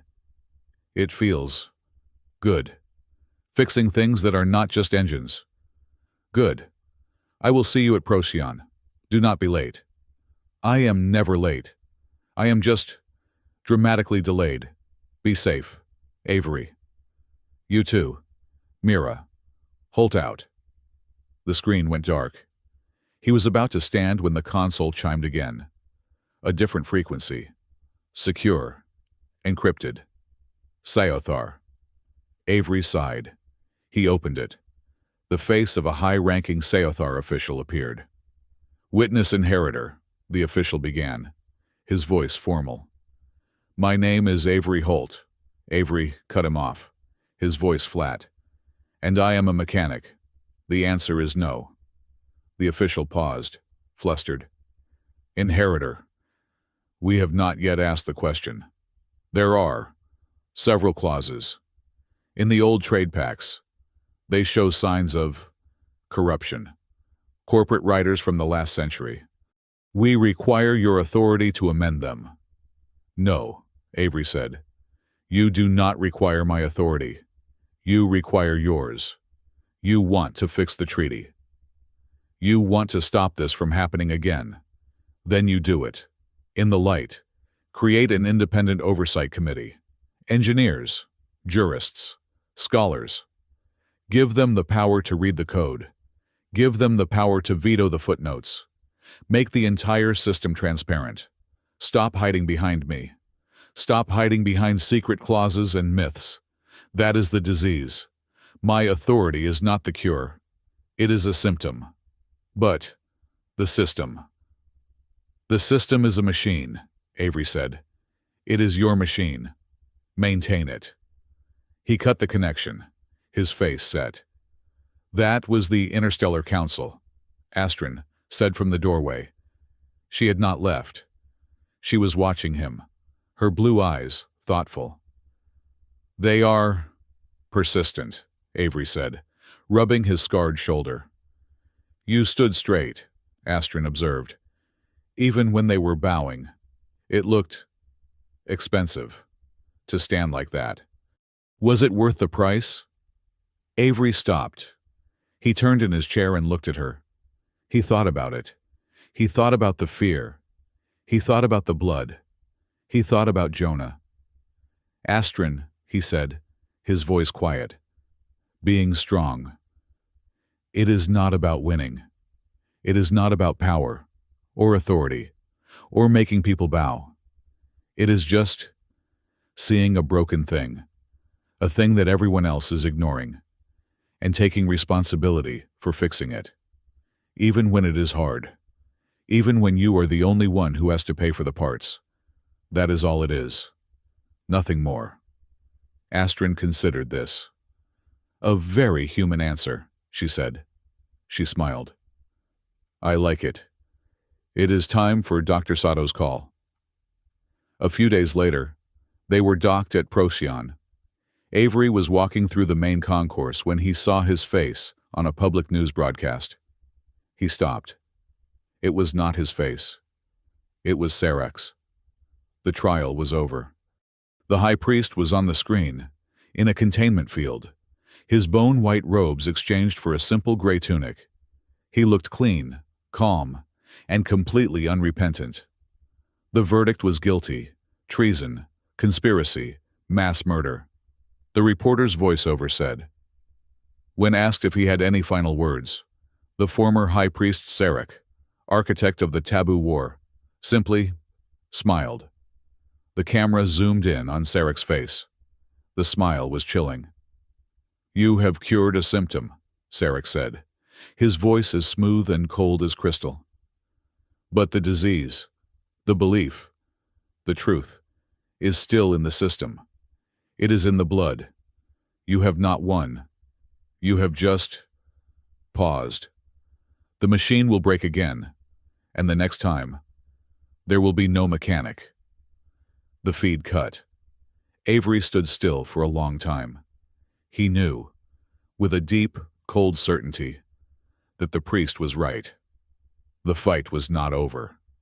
The machine would always need mechanics. He met Mira in a private room at the station's hotel. She had a data slate in her hand, and she had the same look on her face that she got when she was solving a complex equation. It was a look of intense, focused excitement. Your shoulder, she said, before he could even say hello. Good evening to you, too, doctor, he said, kissing her. My shoulder is fine. It is an ugly scar. It is fascinating, she corrected him, pulling him to a chair. Sit. When I was designing the counter-frequency for the memory crystal, I had to run a full-spectrum analysis of your genome. I had to make sure the Southar memory toxin was not grafting itself onto your DNA. And did it? No. But I found something else. Avery. She looked at him, her eyes wide. The bite. Astron's bite. It did not give you the resonance. Avery frowned. What are you talking about? I was just a mechanic before that. I mean, I always heard the engines, but I could not control them. Not like that. Exactly, she said, pacing the room. You were not a blank slate. You were compatible. You were a lock, waiting for a key. The bite was the key. But the lock, Avery, the lock was already there. It is genetic. It has been in your family for generations. It is ancient. She pulled up a file on her slate. It was an old, grainy, two-dimensional photograph. A woman in an old-style Earth exploration suit, her helmet off. She was smiling, and she had Avery's eyes. Who is that? He asked, his throat suddenly dry. Your great-great-great-grandmother, Mira said, her voice soft. Dr. Alara Holt. She was the chief xenolinguist on the Earth ship Odyssey, the first contact mission, the one that established the original Earth-Sayethar Treaty. Avery just stared. Avery, she did not just write the linguistic translation, Mira continued, her voice gaining speed. The Sayethar, in the old times, they did not sign treaties with ink and paper. They signed them with blood. It was the only way to make the pact real to their biology, to their magic, or whatever you want to call it. She was the human witness to the original pact. And to make the pact bind, they gave her a marker. A marker, A dormant genetic seal. A strand of code that made her and her bloodline a permanent, living part of the treaty's framework. It has been passed down in your family, generation to generation, completely inert, a sleeping key, waiting for a Sciathar royal of the same original bloodline to reactivate it. Avery felt the floor drop out from under him. He looked at his own hands. So, all this time, my entire life, I was a walking legal document, Mira finished. Yes. He finally understood. The bite, he whispered. It did not break the treaty. No, Mira said, her hand on his arm. It restored it. You are the original witness, Avery, the living embodiment of the original authority, the corporations, the cults, Price, Sarek. They were the ones who broke it, piece by piece, over 100 years. They piled their lies, their amendments, their forged codicils on top of the original, clean machine. They built a broken, infected system. She smiled, a fierce, brilliant smile. All Astron's bite did was wake up the original systems administrator. She is right. Avery and Mira both turned. Astron was standing in the doorway. She had been listening. Her face was pale.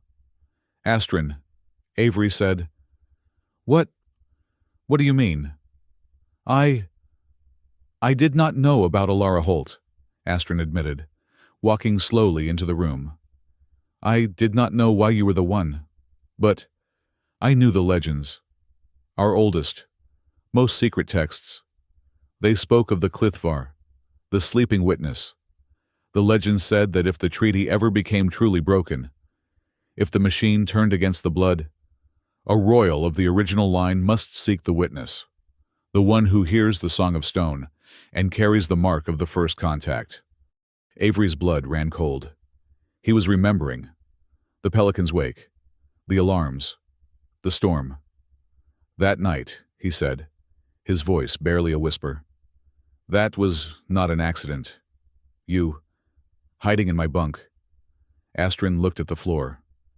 No, she said. I was running from the White Bone. That was true. They had just killed my guardians. I was terrified. But I knew the legends. My tutors had told me.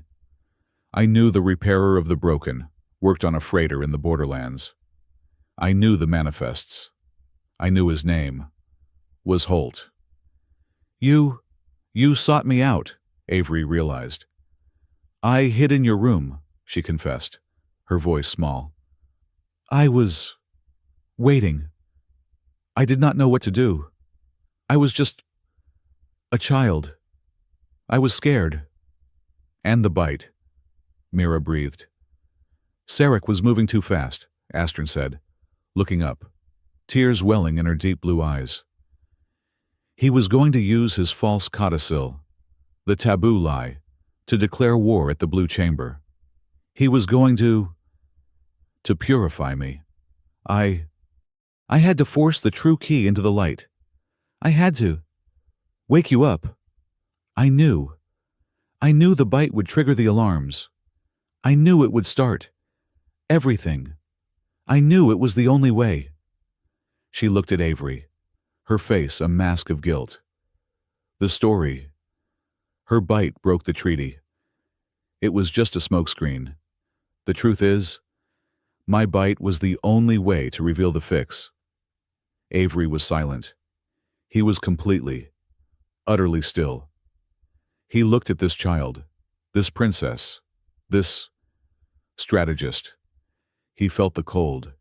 He felt the phantom pain of the memory knife. He heard the echoes of pulse fire. He thought of the dead, the sailors on the Pelican's wake, the Black Tide soldiers, the cultists, all dead. Because of this, he felt used. You knew, he said, his voice thick. You knew what would happen. You started a war. just to stop a worse one. Jonah. People died. Astrid. Yes, she whispered, the tears now flowing freely. And I will live with that. Every day. I am so sorry. Avery. I did not know. I did not know what else to do. I just knew the machine was broken, and you were the only one who could fix it. I am sorry. He looked at her. He saw the child who had been terrified in his bunk. He saw the student who loved the sound of engines. He saw the princess who had stood on the dais and faced a fanatic. And he thought of Jonah. He thought of the cold, hard anger he had carried for so long. The anger that had walled him off from Mira. The anger that had almost gotten them all killed at Veritas, when he chose her over the mission. The anger that had defined him. He could hold on to this. He could be angry at Astrid. He could let this new betrayal poison him. He could be that man again. He took a deep breath. He let it out, the sound like a failing pressure valve. No, he said, his voice quiet. He reached out his good hand, not his scarred one, and gently, clumsily, wiped the tear from her silver cheek. No, he said again. If I hold on to this, if I blame you for this, then Jonah, he just dies all over again, inside me. He pulled her into a one-armed hug, his hand resting on her white hair. It is okay, he whispered. You made a hard choice, a terrible, grown-up, very human choice. It is okay. We are okay. Mira, her own eyes shining, moved, putting her hand on both of them. A broken, repaired, and chosen family. Later, they were back on the Pelican's wake. It was late. The ship was quiet, moving through the deep, familiar black. Avery, his arm still in the sling, and Mira, her leg propped up on a crate, stood on the observation deck. They were holding hands. Astrid was asleep on a nearby bench, her small, grease-stained overalls on, her new, smaller hydrospanner clutched in her hand.